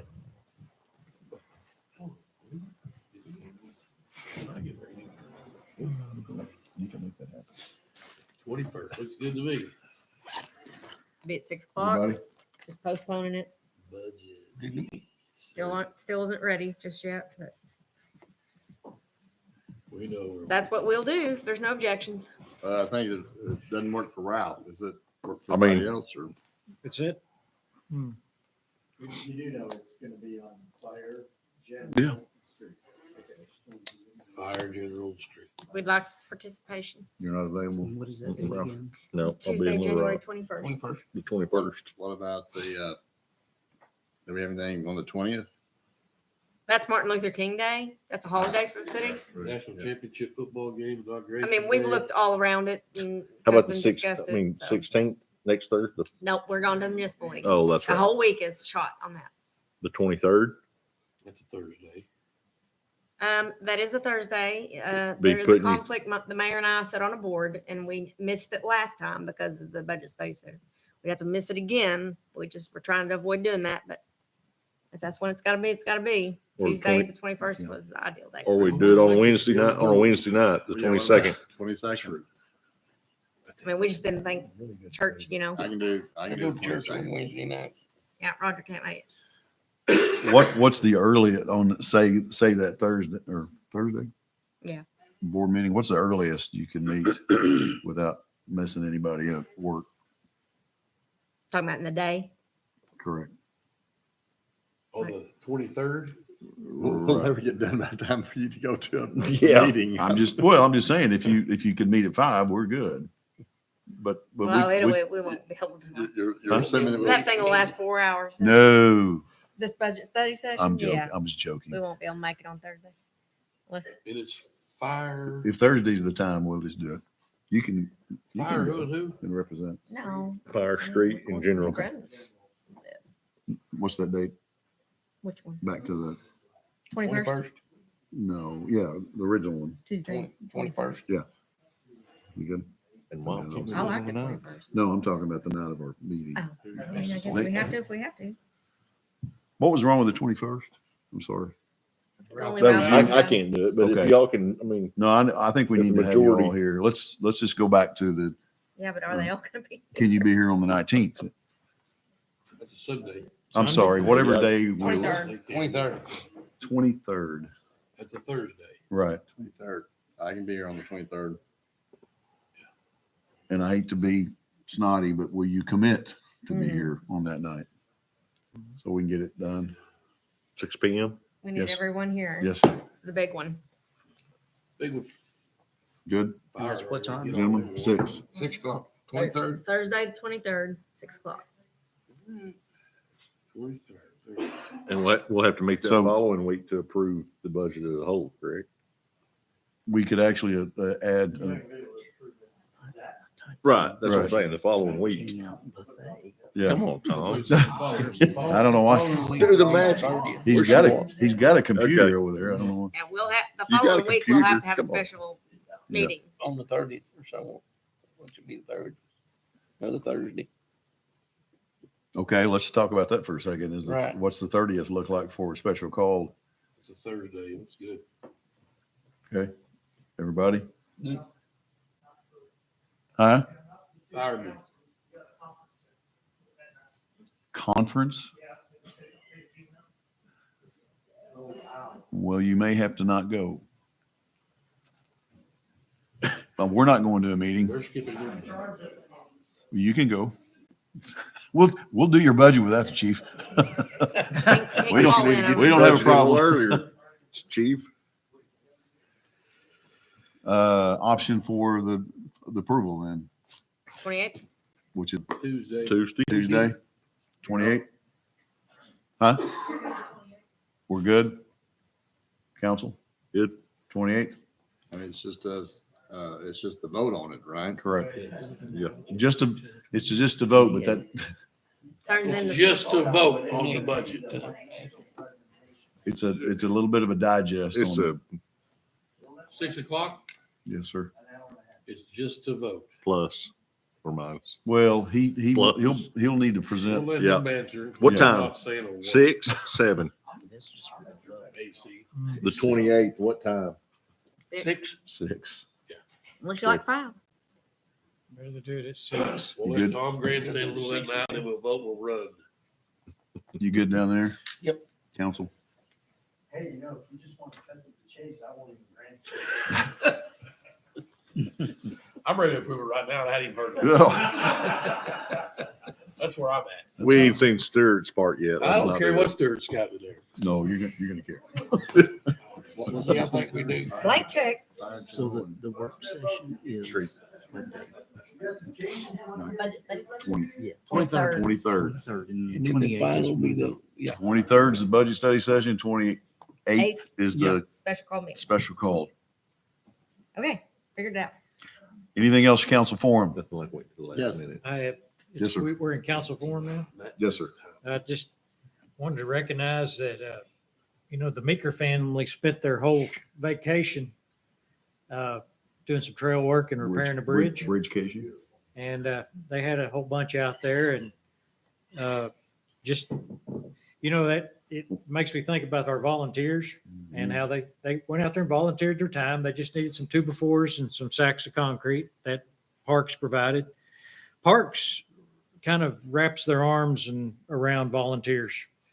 And of course, me and Ralph are involved with the scout troop, and we know anytime we do a project, what do you need?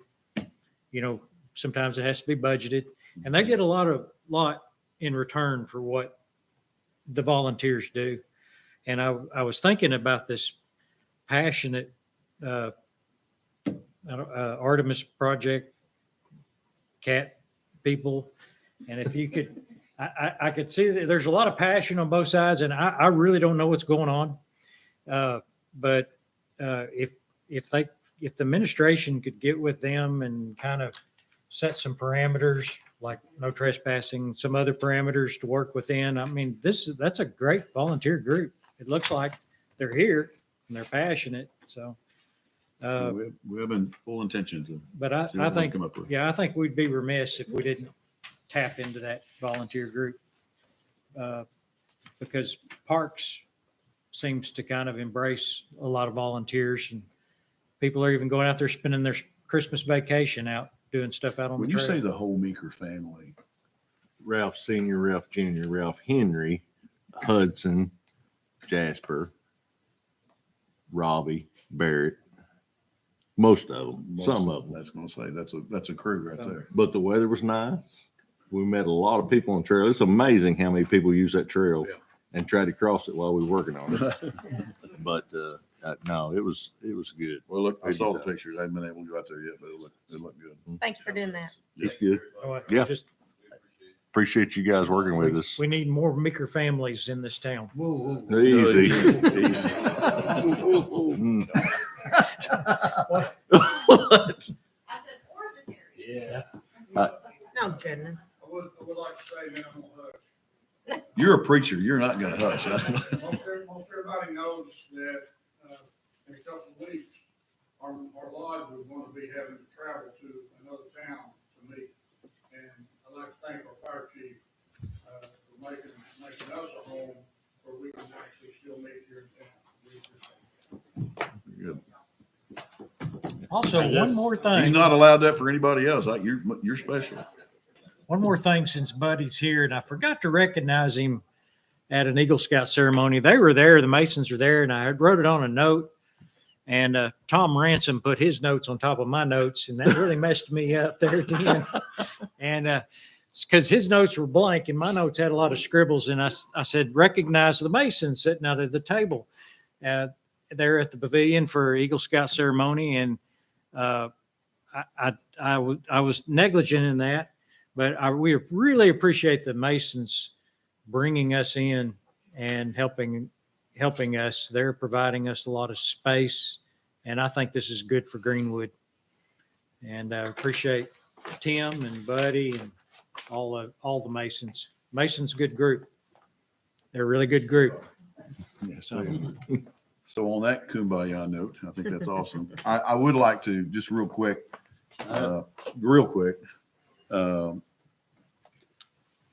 Greenwood's been through quite a bit in 2024. I don't want to make a long speech here, but we all know what's happened, what we've dealt with, what firemen have dealt with, what police departments dealt with, what the citizens of this great city has dealt with, the school system. I attended a prayer vigil yesterday for the two young ladies that perished in the latest accident. And I believe the count is 5 students we've lost within a few months in Greenwood. So be prayerful for those families and those, not just the families, certainly the families, but I saw and witnessed a lot of kids there yesterday that are friends with these young girls, and of course the previous funerals that we've all attended. There's a lot of hurting going on. There's a lot of healing to be done. I want to say something real quick about Laura Reynolds. If you don't know Jim, if you know Jim Reynolds, he spoke earlier tonight. His daughter Laura kind of headed that up yesterday, like a rock, and she was best friends, I think, with Chloe. So people that are, and Laura said it herself in the prayer vigil. She said, I don't like to cry, and I certainly don't like to cry in front of people. I don't have that problem, but she handled that so well. And just, I had to tell Jim and his wife later that what a young lady you have raised. So they are among us, whether they're angels or whatever you want to call them. There's a lot of people in this community with a lot of heart and caring. So be mindful, and if you can, be prayerful for 2025 to be different, to be better. So please do that. With that, I just wanted to say just one thing. Yes, sir. I just, guess, appreciate y'all doing the retirement reception for Red Cross and recognizing back in December. I was just wondering if there was something more of a permanent thing, if there's something like, that I don't know if it require a resolution or if there's something that we can do as far as giving, a plaque, to commensurate his, years with the city and his years as a we director. provided a certificate, which is a piece of paper or a A framed certificate Framed. of appreciation. But if you would like a plaque as a council, I think that's appropriate. I mean, he spent a lot of, and Greg went on and on about not wanting anything, which I didn't believe for a second. But he thoroughly enjoyed the other day. And if you know Greg and you know the story, we had a big sheet cake and it said trihalomethane across it because that was one of his made up words. Not really, but he used that a lot because nobody knew what it meant. He's a scientist. And it said in the corner, "We miss you." So he was appreciative of that. No, I'm all for it if the council wanted to do something or approve it or whatever. I mean, We could rename Lake Hockey. Well, in the Jayhawker Lane. I actually gave him another little gift, and I won't talk about it. I'll tell you later what it was, but it was similar to that. So yes, sir. I'd like to make a motion to approve Mr. Plummer's bill. You don't have to do that anymore. There you Yeah. go. I provide those to you because the ordinance says to. So Duly noted. Make some money available, or is there any kind of money that we can access for a plaque? I can do that out of general. Yeah. Easy. Slush. You have a limit of $150. Well, I prefer it not to be cold slush, but yes, we can do that. Okay. Sure it will be. That's what you want? Okay. I guess the last thing, I was coming out of the doctor's office over there at the Mercy Clinic. Saw that the trees looked like it had all been replaced or they're on that. I have not been able to inspect, but I'm fully informed that they have been, On the yes. trail going back towards the school or whatever. Yeah, They're going along the road there. So there was a little bit of the two young men showed up here or I think it said, "Hey, we're gonna do this." I said, you better have Rod Powell's approval. And they said, "We do." No, I don't know where I saw him, but I said, "You need to have Rod Powell where they're going and all that." And they said, "We do." And so I didn't know it. They headed directly to Sharon's to pick them up. And well, Sharon's didn't know. So we got that or Daniel or whoever got on the phone and got that, Tom, got that taken care of. And so, yeah, they're planting and I haven't been out to view them, but I think they're exactly the trees they asked for. So we fixed our mess up. So do they get two Eagle Scouts when they do the same project twice? I don't ask Ralph. It's a bonus. So. With that, anything else? If not, I'll motion we adjourn. entertain. Thank you. Second. Thank you all.